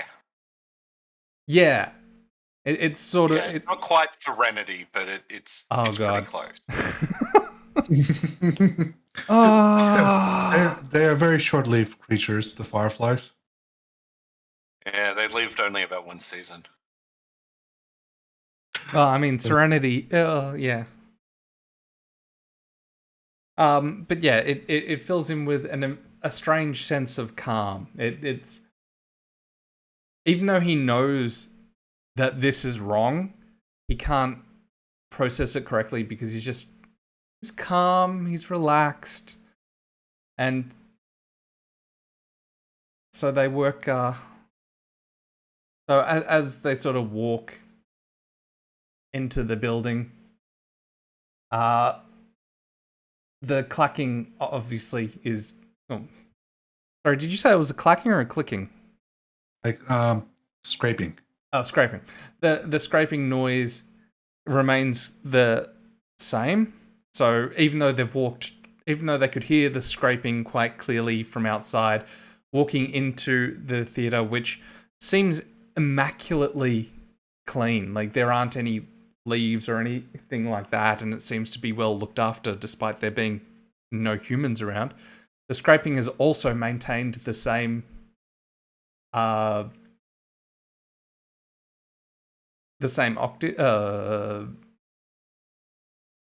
what's it called? The same decibel range? Is that right? No. Basically, the sound is the same 12 meters away from the building as it is standing in the middle of the theater. It's the exact same pitch and everything. Yeah. Oh, you really are just always one room away. Well, yes, you designed me like that, honey.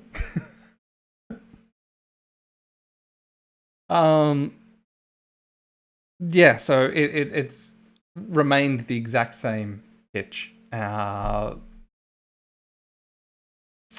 And sorry, I'm just checking. And what's even worse is that even though it's a theater, you can see that they're like an opera theater, a proper stage and everything. There also seems to be freshly popped popcorn in the popcorn maker in the kiosk. And Well, that's wa- deeply unsettling. and the water is fully stocked. Even trying each of the taps for like beer or anything like that, while it doesn't produce anything because they're tap dry, all the buttons aren't sticky, which is amazing. The buttons aren't sticky on each of the taps. It seems like it's been wiped and well looked after. Anyone want to add anything? Mm,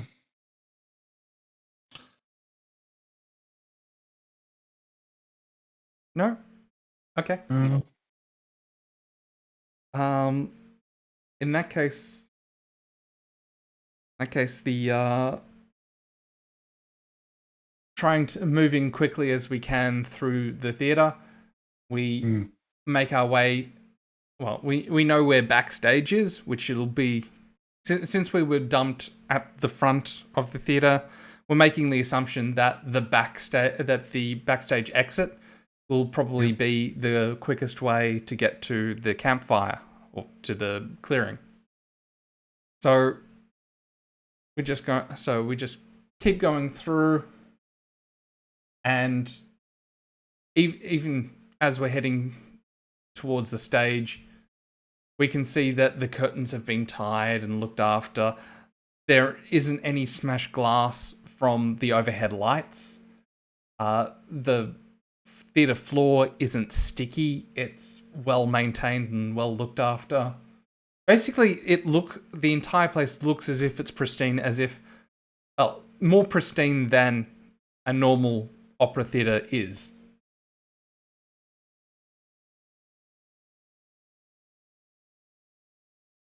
yes. Okay. Okay, we sort of make our way up the Yep. up Yep. the stage and head towards the back rooms. Yep. No one want to add anything? Otherwise, we'll just keep Not going. really. No, like not everything has to go on forever, right? No, but they did suggest that we do at least, what was it, 2 to 3 not so easies per thing. But I suppose if we want, we can have just one where we don't do anything and we just make our way quite cleanly through the real fact horror is this when- calm-inducing, pristine opera theater. Yeah, look. Sometimes the best horror is the one that doesn't happen. Yeah, that's true. All right. In that case, my scene's a bust, and I'm going to end it there.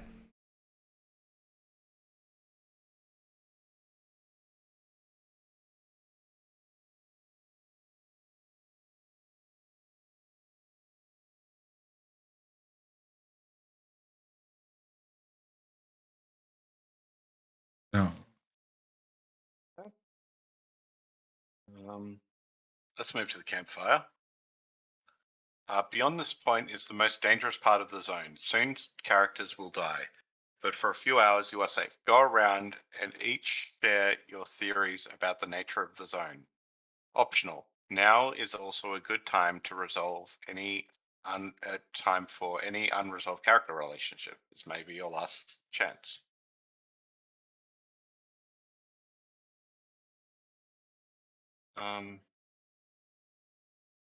I think Tess is just sort of going, oh, isn't this so like deep and intrinsic that it's like doing a reflection of ourselves that I can't really talk and now I and then she just like stops as she's like you guys are all like screaming blood runs out of your ears and she's like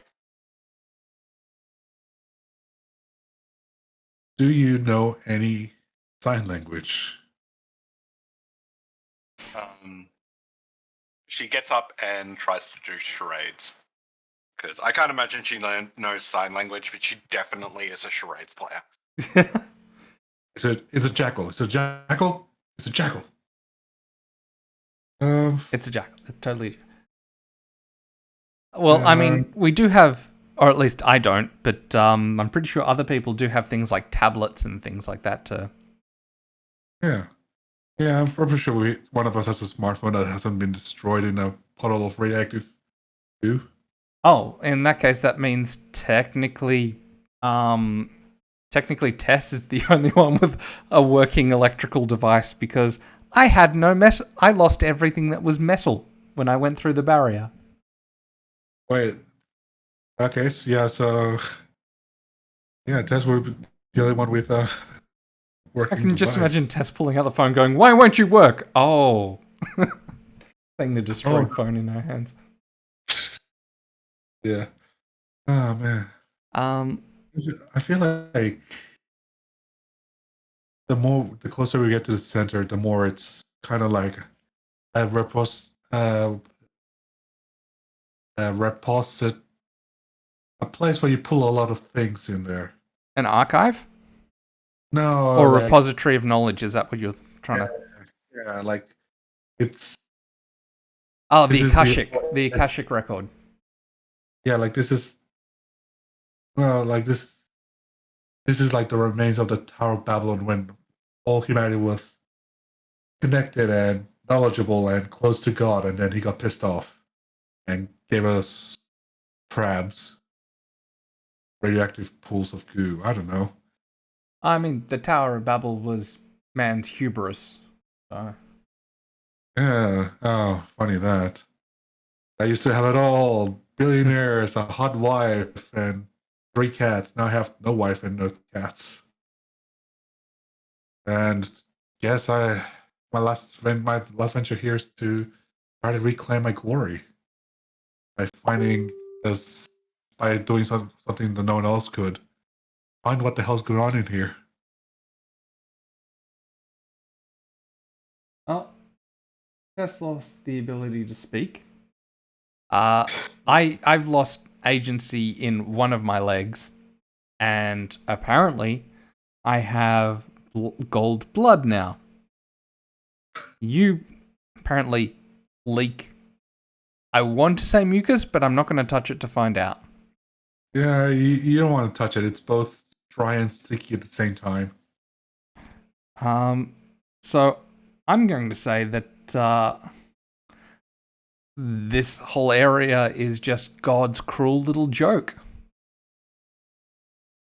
It could be a test of faith, but I'm going to say it's just a cruel joke by God, just trying to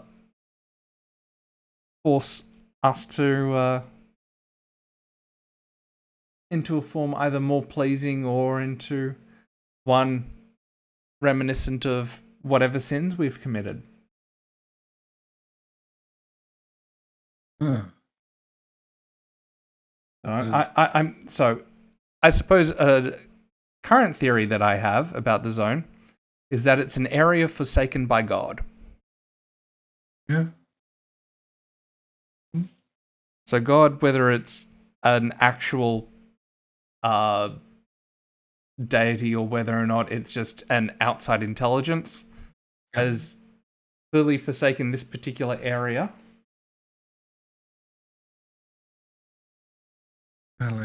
And so Chaos has swooped in and claimed it for its own. All right. Yes. I forgot what my whole goal of this thing was to try to find something profitable to sell. Well, I've gone world is a dangerous place, and this place is the most dangerous. So, yeah, that's my theory. My theory is that it's forsaken by God, and chaos has come in to claim what was left over. Yep.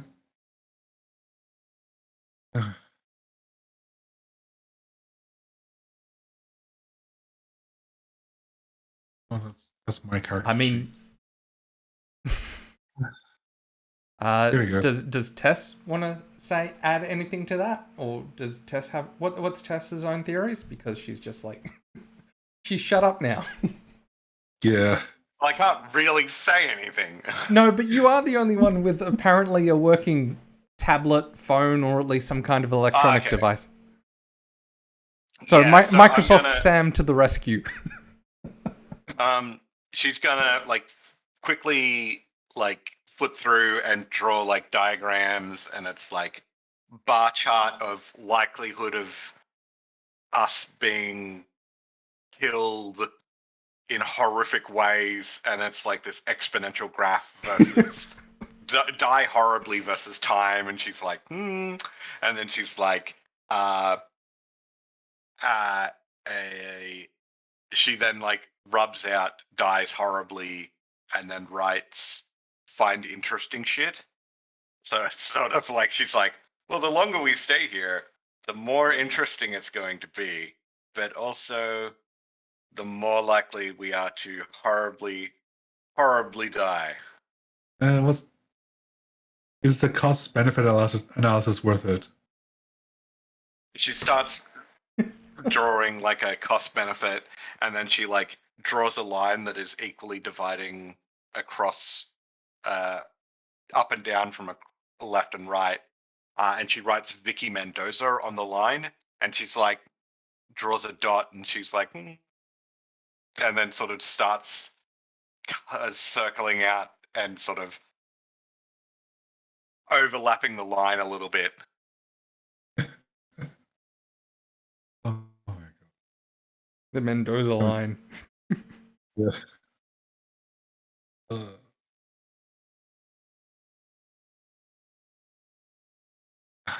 Yes. All right. Well, Derrida is just gonna like. There are a few other soldiers, and they're looking worse for wear, so they can take over the shift because Derrida's just gonna call it a night. Yeah.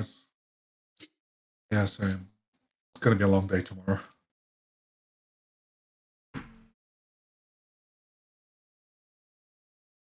Yes. So, Tomorrow is going to be a very long day. I'm guessing that's an end scene. Yep, but it's technically Trent's choice. Oh yeah. Sorry, I skipped over Trent. Don't do that. Okay. Cool. Now we are still at the campfire. Time to move on. You are now entering the much more dangerous part of the zone. Characters will Like it meet wasn't their dangerous fate. before. No, that was the tutorial zone. Now you've got into like the final dungeon and become one with the zone. You're past halfway. This is a great time to make a few minutes stretch, get a snack, drink some water, or visit the loo. The toilet icon, Which- because you can't say toilet in America. They had to write entire books talking about how everyone poops. I know, and it's sort of, but it boggles the mind sometimes. I'm going to be back in a sec. Okay. Yep, sure. All right. Well, come on, King of Halloweeny. Time to move into the zoo. Right. Ooh. Speaking of devil.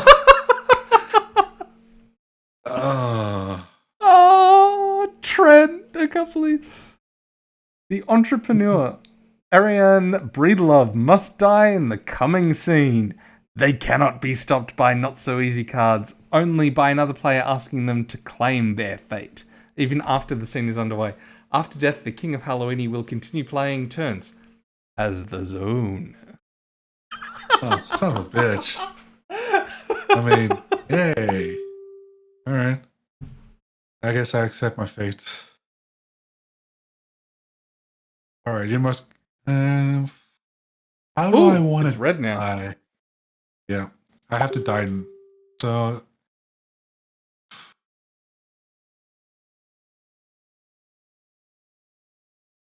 You know what? I always enjoy the safari. Let's go to the safari. A free roaming safari with animals recklessly imported from everywhere. Rusted jeeps, a tattered visitor center, a ruined gift shop. Where you can get a giraffe with 3 heads. That's one more than usual in this place. A dangerous anomaly holds a way for someone to get their obsession. How does the anomaly manifest your obsession? What does the anomaly take from you in exchange? What was my obsession again?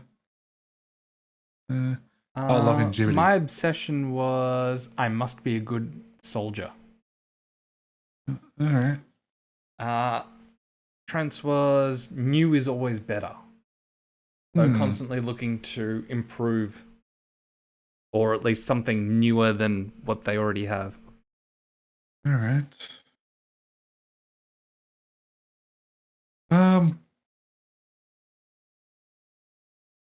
But since you have to die. Yeah. Ooh. Alright. Your obsession is longevity. Oh, that's gonna be nice. Yeah, I'm just gonna. I feel like Ariane should die a poetic death. The anomaly, as they're going through the zoo, out of Well, hold on. in the middle. You do know that you don't have to die until the end of the scene. So that's why instead of the scene end, there's the claim fate. Right. Okay. So there's no point killing yourself off quickly because it gives you time to like fully explore what you want before you then go, well, now I die. I have a picture in my head. Let's see how close you guys are to that picture. Oh, I have an idea. But that's you my do. idea. But anyway, you're describing the scene, which there's an anomaly that holds a way for someone to get their obsession, and we're at the zoo where we've got a whole bunch of free roaming animals that we may or may not recognize. Yeah.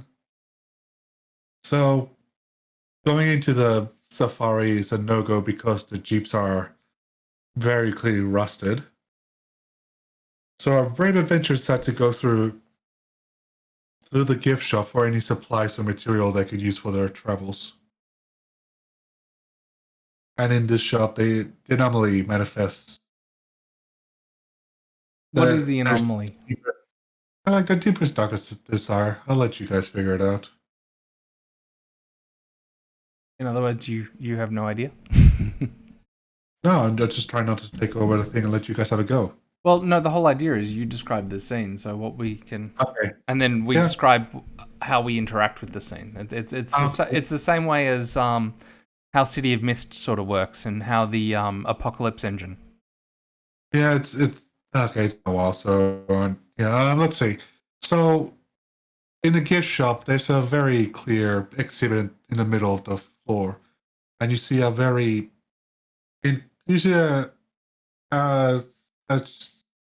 very intricate reclining chair with like metal appendages coming out of it. We have no clue what it is, but it must hold some level of importance because it's right in the middle of the floor. Okay. What is new is always better. Longevity. In that case, I'm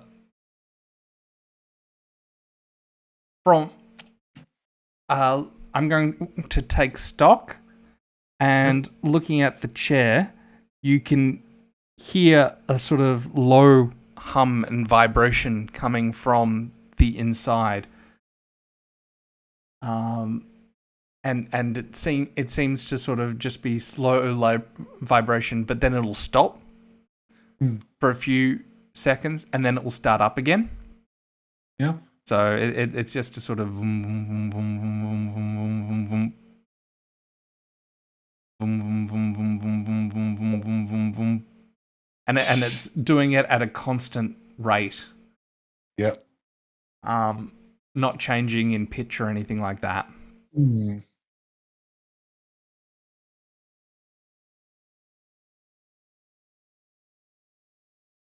You can smell a metallic. A very metallic smell, along with the like it is on the machine. It is all over the floor, like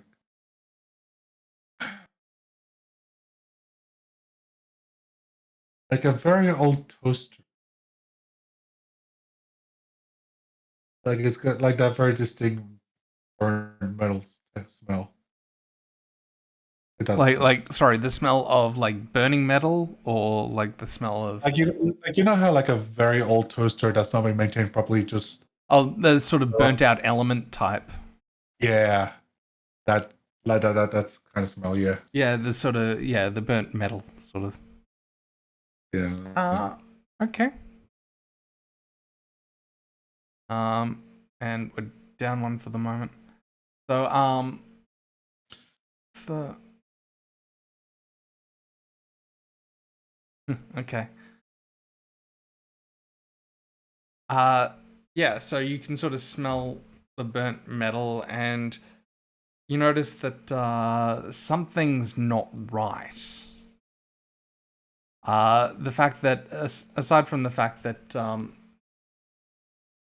recliner should, aside from the fact that a recliner is smack bang in the middle of a gift shop, and the low hum and all that, but something's not quite right in that you can see that the gift shop is sort of like overrun with plants and everything, but like how weeds sort of pop up and all that, but you can see there is very clearly a delineating mark or circle around the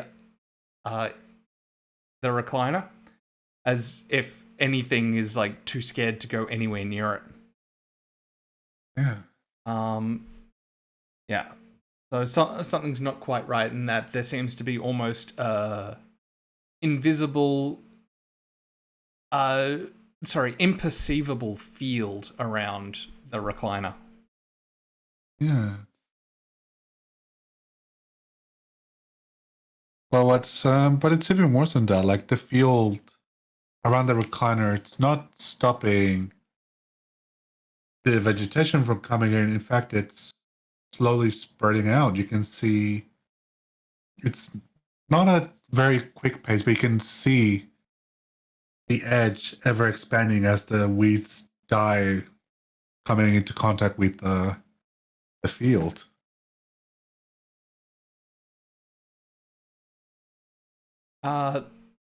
Yeah, so we're standing in front of this humming, burning sort of recliner that has an expanding field around it, and the thing is that it's killing any of the vegetation as the field expands.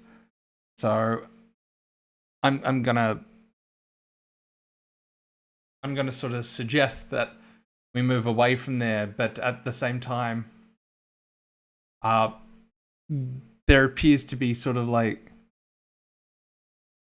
almost an allure, a sort of like the humming that we can hear is almost hypnotic.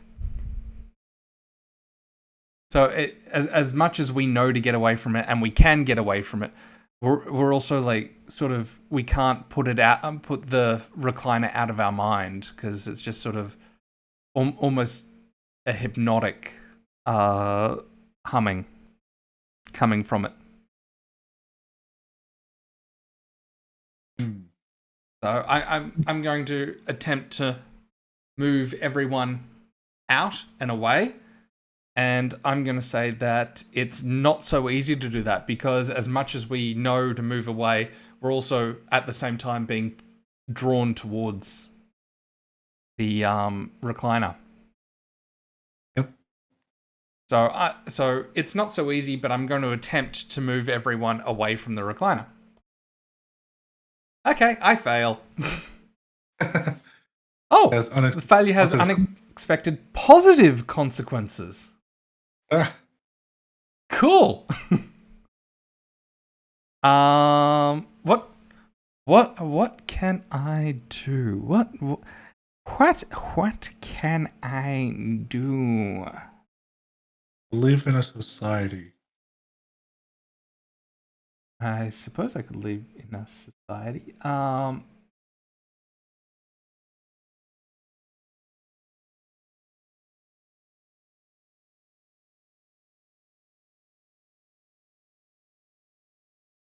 Hmm.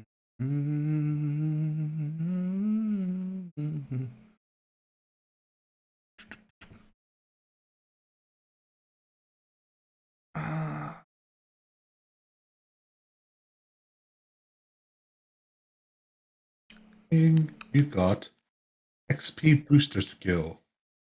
XP booster skill? That's the one every fucking isekai gets. Wait, what did you get this from?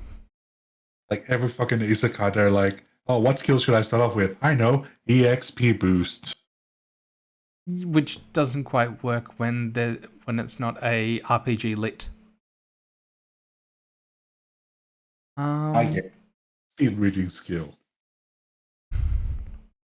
This is a good question. I get a mutation, but I get what was it? Unexpected positive? Unexpected positive consequences.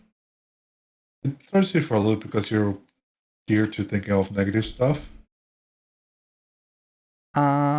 Yeah. Because I'm sort of like, okay, how can I screw this up for myself? But I'm like, but no, I have to screw this up for myself. But I somehow do the thing that I wanted to do. Question mark? Uh,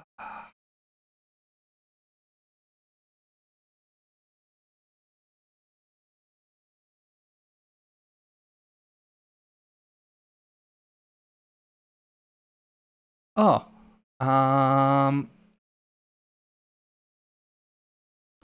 Yeah, okay. That works.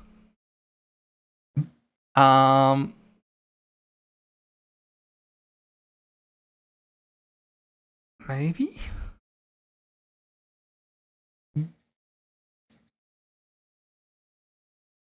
Yeah, okay, screw it.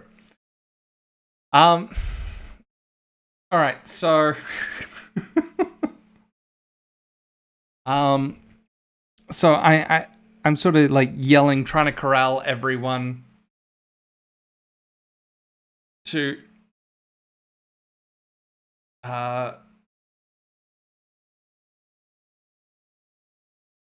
no.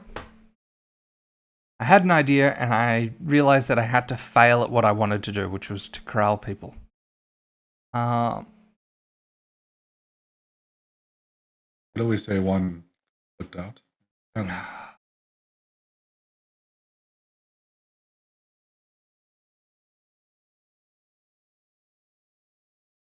Everyone scatters to the high winds. Well, no, because I can't like people.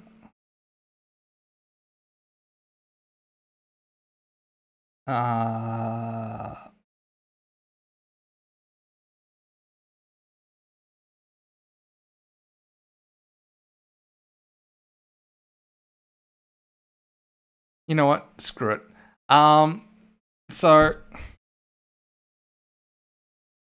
So I'm trying to sort of corral everyone, but I'm not doing a very good job because as I'm pushing people away, I'm sort of like moving towards the recliner.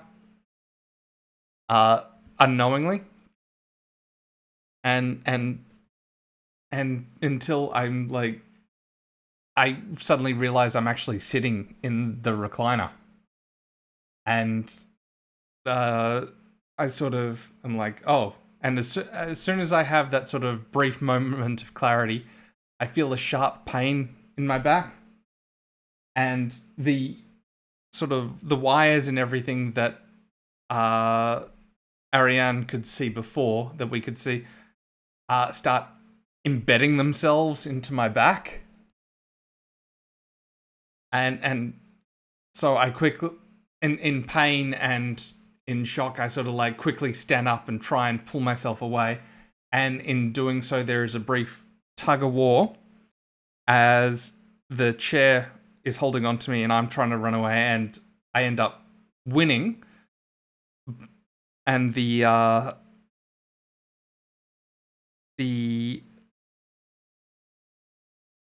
cables and everything that would like tying me to the chair rip, and they rip, and I sort of fall forwards, and the cables sort of start flailing around as if they were like tentacles that have been ripped off, and then sort of like it sort of looks like tentacles until they just sort of cucks it and they fall limp. Meanwhile, the remainder of the cables that are like embedded in my back, with the flow of gold and everything, start to harden and solidify and become almost metallic-like spines in my back. So I've sort of killed the recliner, but as a result, my mutation is that I've got embedded cable spines. Ooh. I mean Yeah. that way. I didn't do what I wanted, but I had an unforeseen positive outcome, which was that the recliner is quote unquote dead. I was wondering if you were going to go with, like, it rips off the crab thing, so it, like, horribly mangles your leg, but at least you now have control of it. Yeah. See, that would have been the smart answer. Well, I was thinking of that, but then I realized that the mutations keep compounding.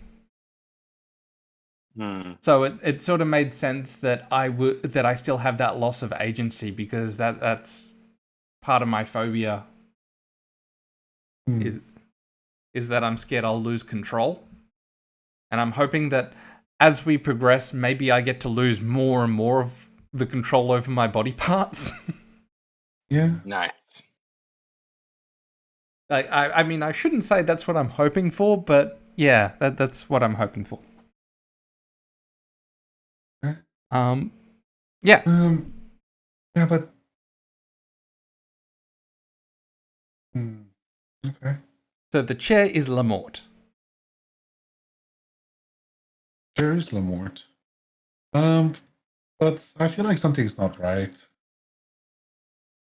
Start like playing all around, speaking in tongues, just being weird. What's speaking in tongues and being weird? You, because of all the stuff coming out of you. Okay.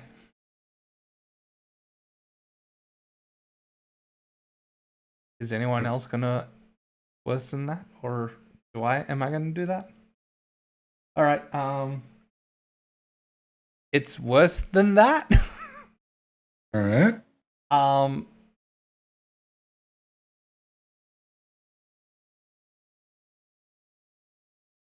It's worse than that. The spines start sort of vibrating, and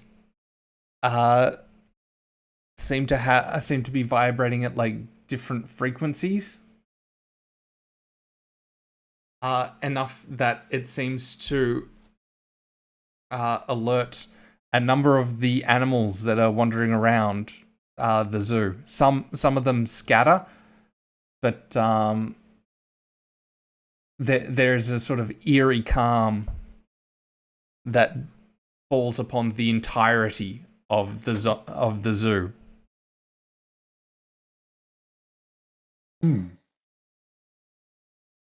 Okay. So now that there's an eerie calm around the zoo, you notice you're surrounded by whatever things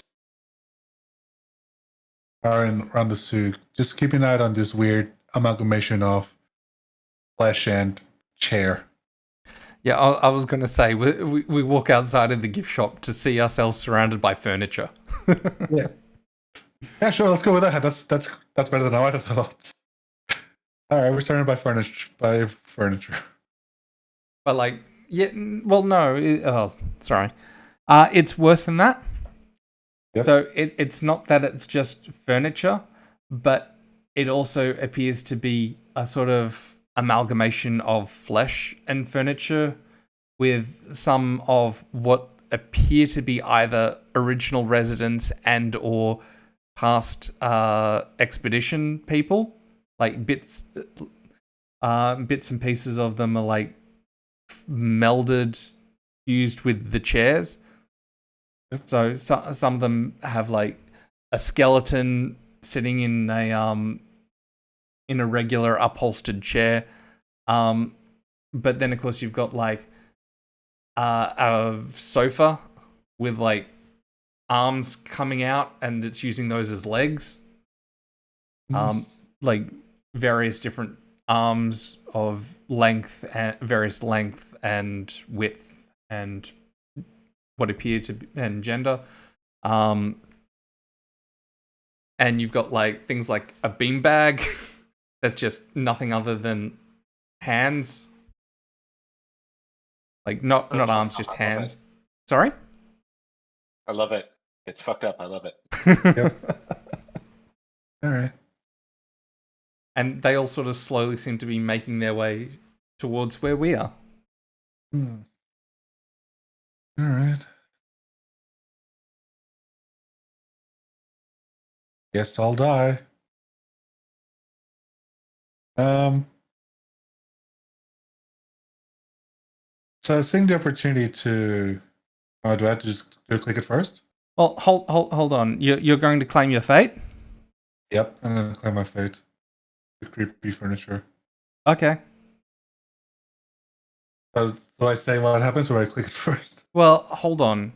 My whole thing is that you've got a dangerous anomaly that holds the way for someone to get their obsession. No one's got their obsession yet.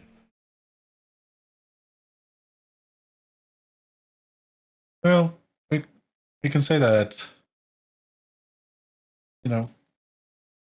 seeing these furniture human things, it would, like, with some not good polish, they would go on to live forever. So I've become obsessed with this weird, this new human, and the new meta-human, if you will. This technology can be harvested for very tiny profit, I believe. Okay. Well, I mean, you're the director, so you get to determine exactly what happens and all that, and and how you die. Yeah. So I just, I just see the thing. Someone's just like, I must communicate with it, find out their secrets. And how is this amalgamation of flesh and furniture come to be? And then just do the typical zombie scene of where the guy just comes to his face and just gets mauled by furniture and furniture human things, while everyone else sort of runs away. Yeah. All right. I'm happy. I got what I came here for. Yeah. Okay. Sure. I have become one with the zone. Is now one with the King of Halloween. He continues to take turns as normal, but Ariane Bree loves humanity, although perhaps not the story ends here. As the first player to die, the King of Halloween gets a free, not so easy card to use in the final judgment. Okay, that's gonna be great. All right. All right, it's my turn. Move on to the forest. We've successfully run away. Arrive at the forest.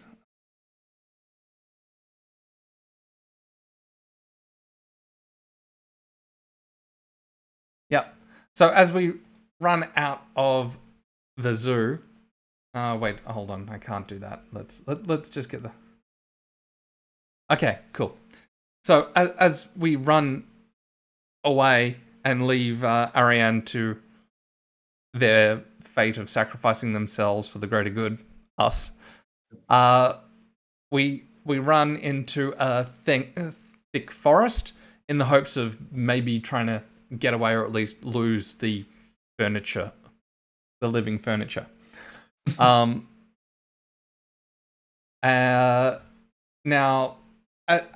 the forest, of course, initially seems like normal, but as we move deeper and deeper into the forest, the colors really start to pop. So it becomes more and more vibrant, and we can see plants that are showing colors that we didn't even know existed, like octarine.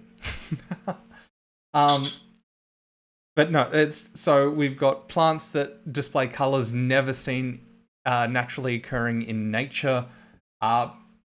Trees are vibrant, like you've got purple trees that are so vibrant. You've got regular green trees that look almost neon in how bright they are.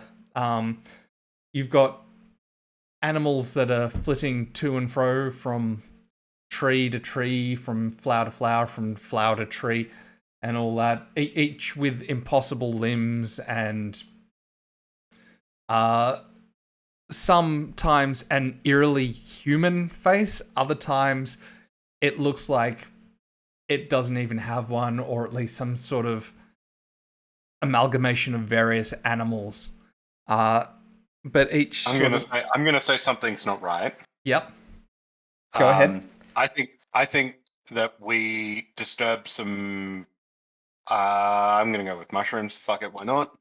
We've disturbed some mushrooms, and so there's a 50-50 shot that these trees are Technicolor, but like, there's also a very good chance that we are absolutely loaded at this stage.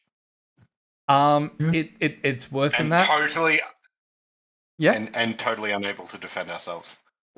It's actually worse than that because by disturbing the mushrooms, we've also emitted a cloud of spores that is what we're breathing in that's causing the what appears to be the hallucinations, but also at the same time, it's causing an irritable and itching under the skin. And several of the other members of our expedition have noticed that there are raised parts of their skin.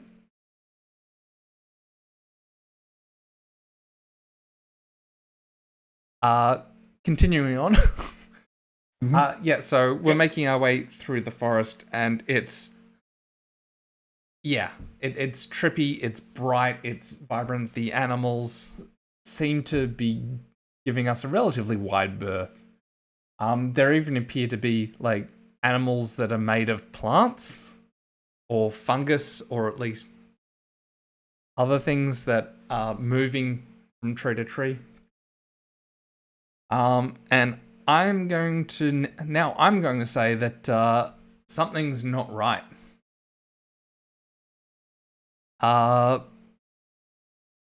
So something's not right as the bulges under the skin that most of us seem to have seem to sort of like start to crack, and well, the skin starts to sort of like split and burst a bit as mushrooms sort of start blooming from underneath. Um, And it's worse in that the trip's gone bad.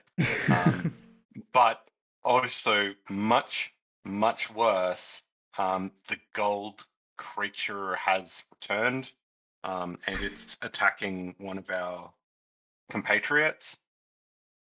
And it's literally tearing them apart, and as it tears them apart, the muscles turn to gold. And so it's like the nervous system, and it's making new friends. That's the muscles. In that case, yeah, so I'm going to attempt to shoot at it, which is not going to be so easy, as muscles are forming around it, while at the same time it's nothing other than a metallic nervous system. Well, not nervous system. It's a metallic Skeletal-muscular system. yeah. Unless you want to shoot the nervous system, in which case, that's fine. Well, I'm currently just trying to shoot whatever the heck it is. Oh, brilliant. In that case,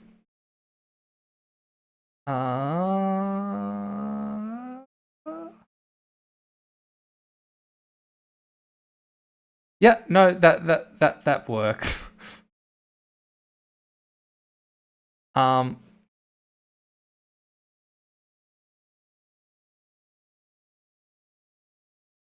So, I'm going to start shooting at it, and clearly that's difficult, but it hasn't even phased the sort of vein, skeletal, muscular type gold creature that is slowly turning itself more and more human. But suddenly, it's the nervous system thing is from before. yeah. It's making a second one, so it's making a friend. Oh, okay. Sorry, I thought it was trying to build upon itself. No, okay. No. Yep, sure. But as I'm shooting, my arm suddenly like jerks to the right and starts and accidentally kills one of our motley crew while everyone else sort of jumps out of the way. And my arm sort of starts then jerking up as the finger is still pressed on the trigger. So I'm shooting in the air and then it jerks left, right, and you can see little mushrooms start to grow. But most importantly, there's a bigger mushroom that seems to be growing out of the back of my shoulder blade. And with the last bit of control I have, I just open my hand and let go of the gun. And as my arm is slowly covered in mushrooms, and now I have lost control. I have a mushroom arm. So I've lost control of one of my arms, and from my kneecap down.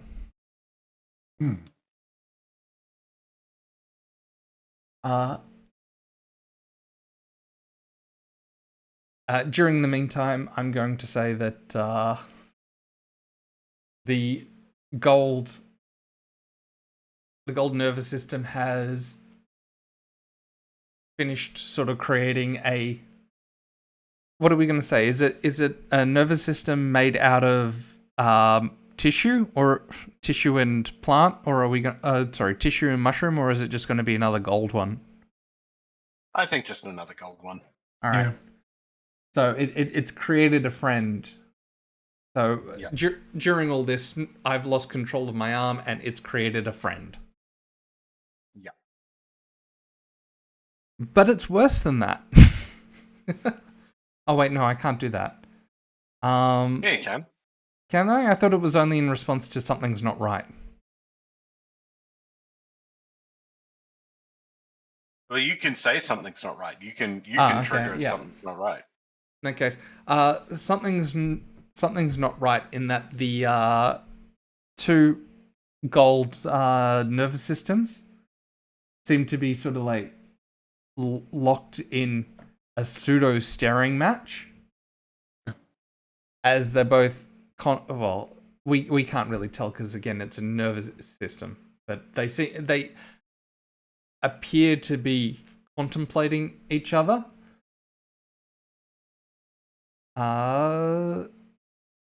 Yeah. So something's not right in that they appear to be that after procreating, they're contemplating exactly what they are or possibly what they're going to do next. Yep. I'm going to make it worse in that they start looking at the body of the friend, not the friend, but the other person nearby that got shot. I don't think he died, but he's going to die. He's going to bleed out. And I think they're going to descend upon him. And vasculature. Yeah. They're going to very slowly, like, yeah, with detail that is unparalleled, that could not be achieved by human hands. They're going to, as this guy is like bleeding Still to death, alive. yeah, he's still alive. They're going to pull out his vasculature, and he's going to be screaming pretty much the entire time until he like dies, and then they're just like, oh well, time to keep pulling. Well, yeah. So they don't quite understand what's going on or what this noise is that's being emitted. Fun. In that case, I say that we use this opportunity to run away. Run the fuck away. Yeah. So probably using military sign language. I can't remember. I'm sure it's got an actual name, but you know where they do all the gestures. Yep. Yeah, I'm going to call it military sign language. She's going to get everyone to run the fuck away, and those that are on the other side sort of like carefully walk around what's happening and then bolt. And I'm going to say that we're going to run to a building that we can see in the distance, which is the factory. Okay.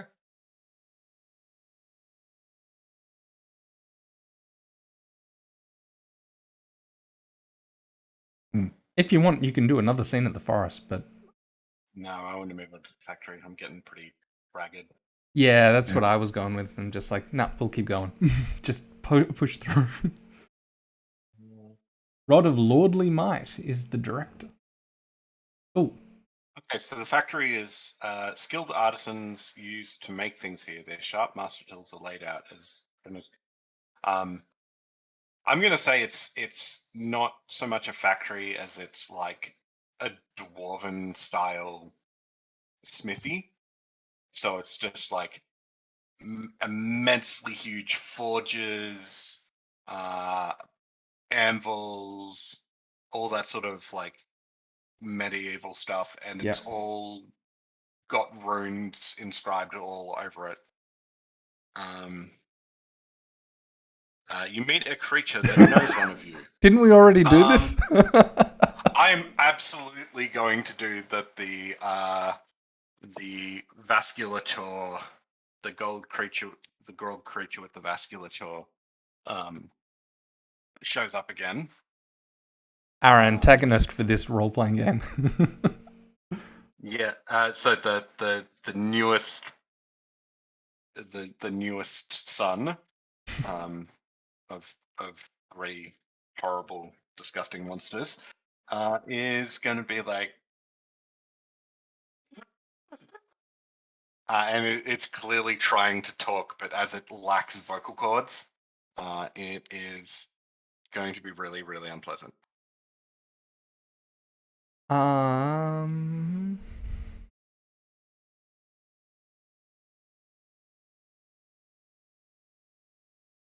Uh. Okay. Well, I suppose I'm going to say that something's not right. In that. No. In that it appears to be the only one that's trying to communicate, and while it doesn't seem overly hostile, the other two seem to be paying it no mind as they approach us. And I suppose another player says it's worse than that, makes it somehow worse. I just drew a blank.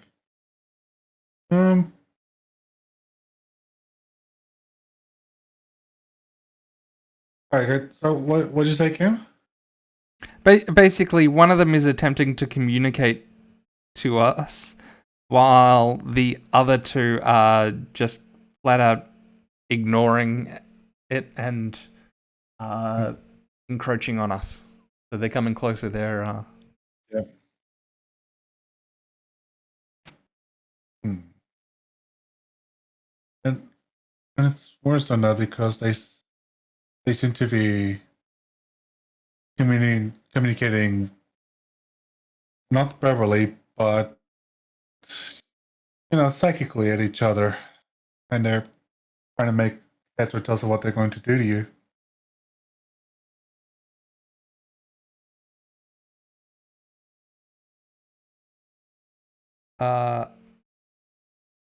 okay. So they're confused about what to do with me. They're like they're like they're doing like pact the pact communication of like how do we divide the loot. Okay. Well, I'm going to say that something's not quite right in that huh.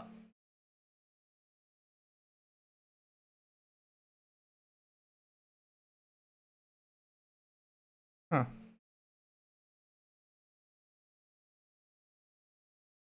gonna rip myself into the corner Something's there. not quite right in that while we've been focusing on the vasculatures, the heat in the factory, well, not the factory, but the smithy has started to increase quite quickly, exponentially. Mhm.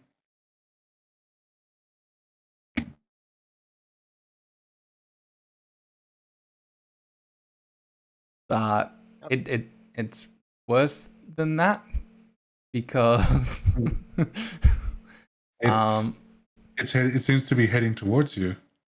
what, the heat? The Oh, sorry, I thought you said like a blob. No, the heat in the smithy has started to increase exponentially rather quickly. And you see the monsters like closing off the entrance. Like they're just blocking your direct path towards the nearest exit. Okay.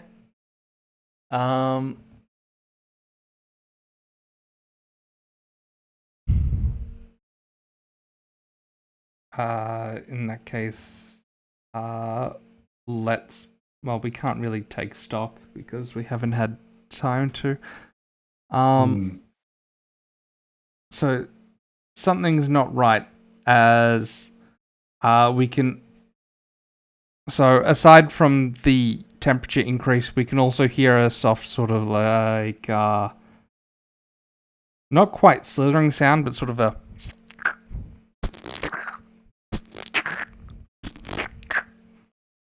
coming from behind us, slowly getting louder. Nice. It's worse than that.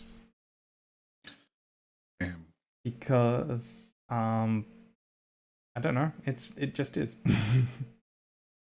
Yeah, I'm just drawing a blank right now.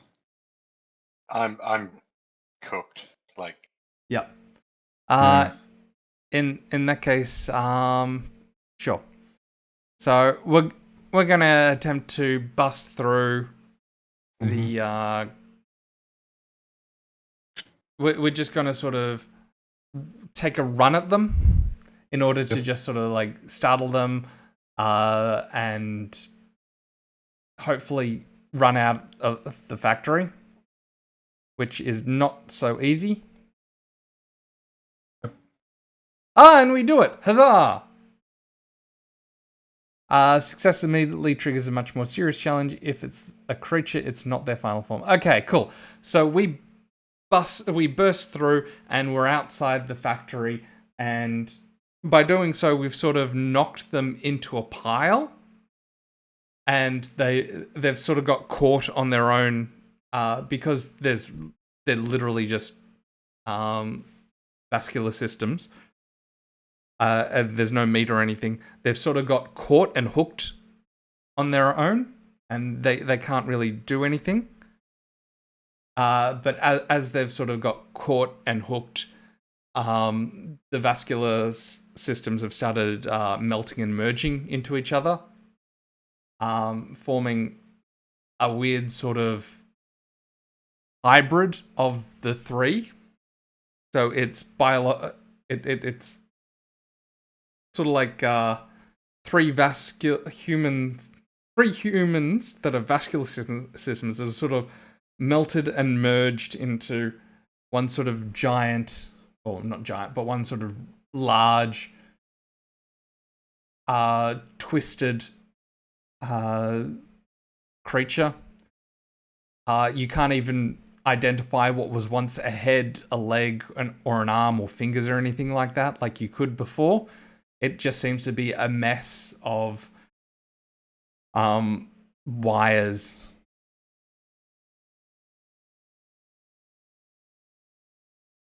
I think fortunately it's too big to fit through the door now. Like, I think it's increased in size and it's stuck in the door, so we can escape fairly easily. But as we're escaping, we turn and see that it's sort of increased in size and able to tear through the wall, the not the wall, The door? wall, Yeah, the door, the wall. Yeah. the brood, yeah, Yeah. Basically the side of the building. yeah. Which side? Take your pick. The outside. Yeah, and we run. To the mansion. Is that what's next? Oh, it is. Uh-huh. Yep. All right. In the scene. It's King of Halloween's turn. All right.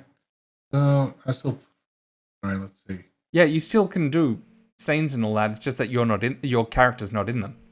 All right. Oh, I'm dying. They cannot be stopped. They cannot be stopped. Well, I cannot claim the fate. Ooh. I'm going to die. I Wait, what? I thought it said that I must die. Yeah, but I claimed your fate. Oh, did you? Okay. Yeah. Yep. I become the director. It's a dark gothic nightmare. And The creature creates a terrible.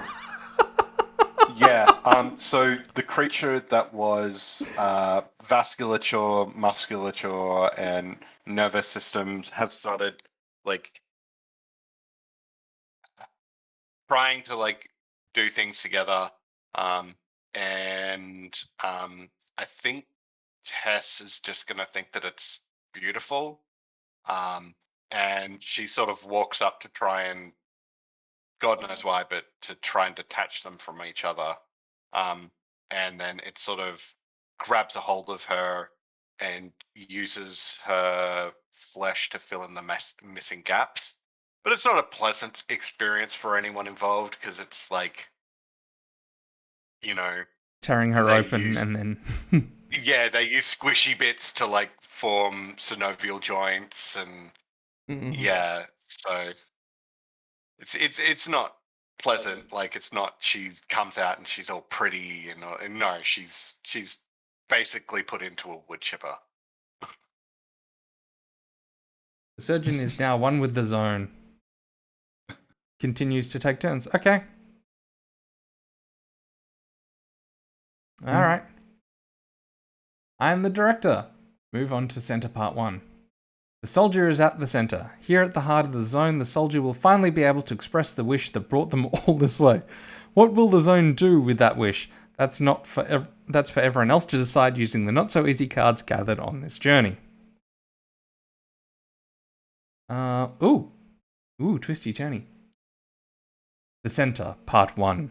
The lone survivor has made it to the legendary center of the zone. First, define the center together. Is it staggering beauty, incomprehensible horror, alien strangeness, or something else? What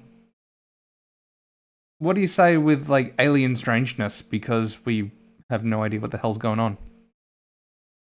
Yep, perfect. Yep.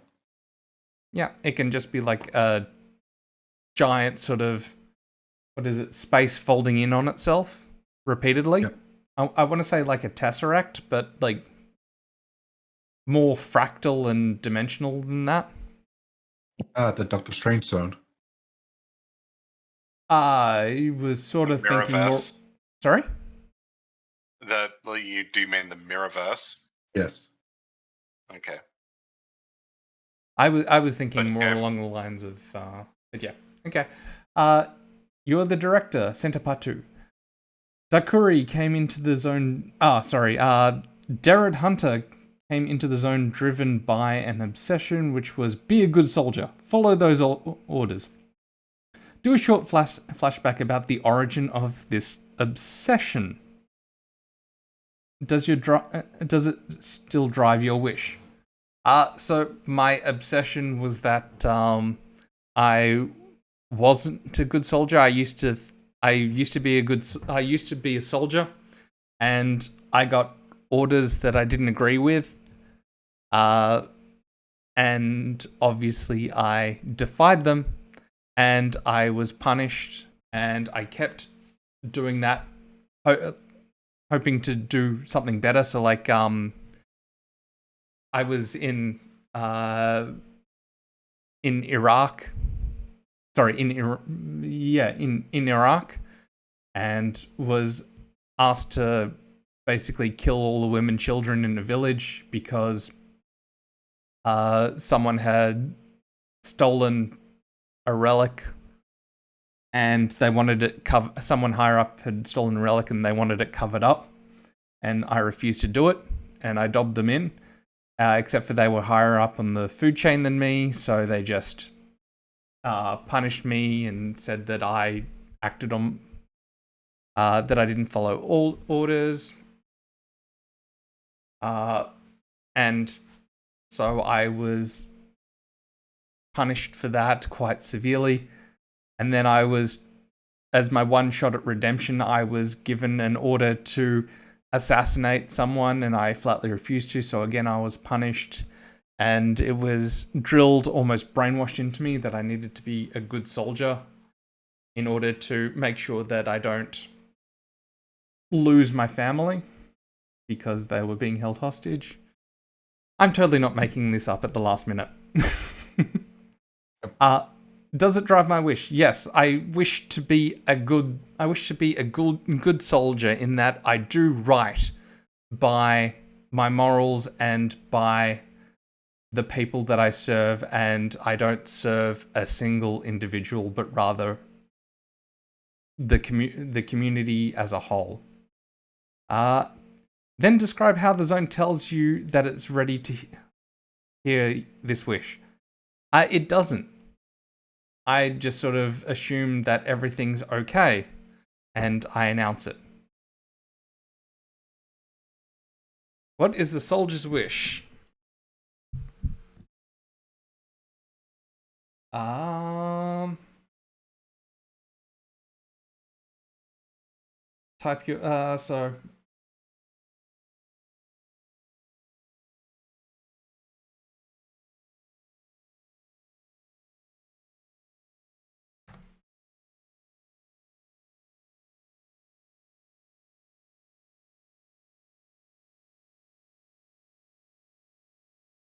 yeah, no, that sounds right.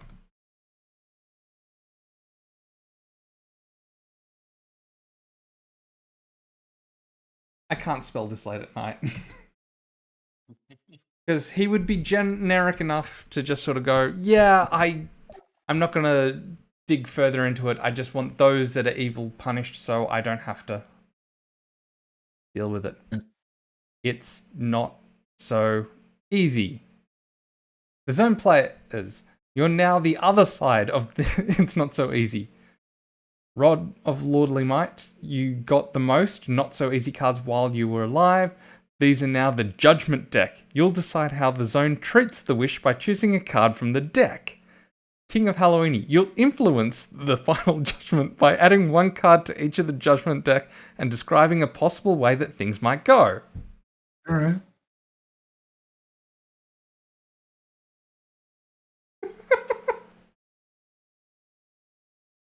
Okay. Okay. So that's Final judgment is yours. Does the soldier get their wish? Yes, but The wish happens with a with an implication. Oh, all right. those are two. Deliver judgment. The soldier is mysteriously found outside the zone. Describe what happens with their wish. You may choose to incorporate influences from the other players who embody the zone. So you can add details down here. Um,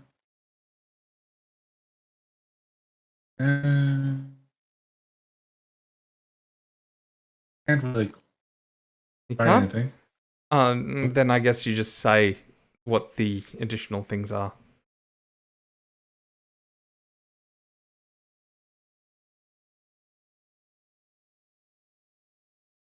No additional things? Like, Yes. yeah. All So, the evil people are punished, so everyone dies. Aha. okay, yeah, sure. Hang on. Morality is subjective, so it's so people. Since morality is subjective, you don't really dictate who's evil. So So just kinda like- so what you're saying is that every single person gets to put their morals on another. So whatever they consider to be evil is thrown on everyone else. well, I'm just picturing like the Thanos snap. It's a 50-50 basically. Oh, okay. You're doing a Thanos snap? Okay. Yeah.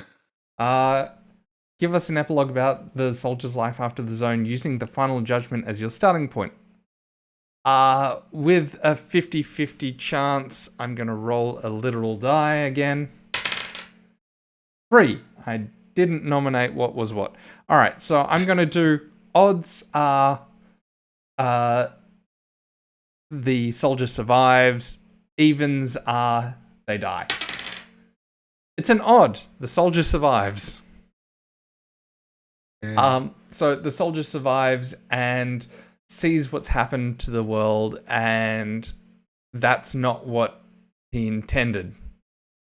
So he spends the rest of you. So he feels incredibly guilty, and the only way that he can remotely try and atone is he signs up again for to return to the zone, and starts a perpetual cycle, or a perpetual, potentially infinite loop of returning to the zone. Mission report. All right. So we did it. Yay. That was fun. Well, first off, I want to thank my two lovely guinea pigs for spending some time playing this game with me and trying this game out that I wanted to try out. And also finding the time, because I know that you both are really busy and have lives, unlike me. That was good. I enjoyed it. Yeah, no, I'm definitely gonna check out the Kickstarter. Yep. It only has 4 days left. Oh, it's Where's got the Kickstarter? Is there a link? Yeah. There is a link. We can click on learn Make more. sure. Can we like and subscribe? Smash that. You can like No, you have and to- subscribe. You can. You have to smash the like button. Click the bell, ring the bell, click my asshole. I don't know. I don't think you can like Kickstarters, but you can definitely subscribe on Kickstarter. But seriously, folks, thanks for joining me. I'm glad I got to try this out, and hopefully, I injected a little bit of spoopiness into your Halloween. Once again, the name of the game is The Zone. I recommend that you check it. I recommend that you check it out on Kickstarter. Yeah. That you check it out on Kickstarter. Apparently, there's 4 days left. People, if you're paying attention, there's probably 3 or 2 days left. But this is how the game plays. It's relatively quick. I mean, we took a while because we didn't know what to expect, and we sort of got bogged down in the tutorial a bit.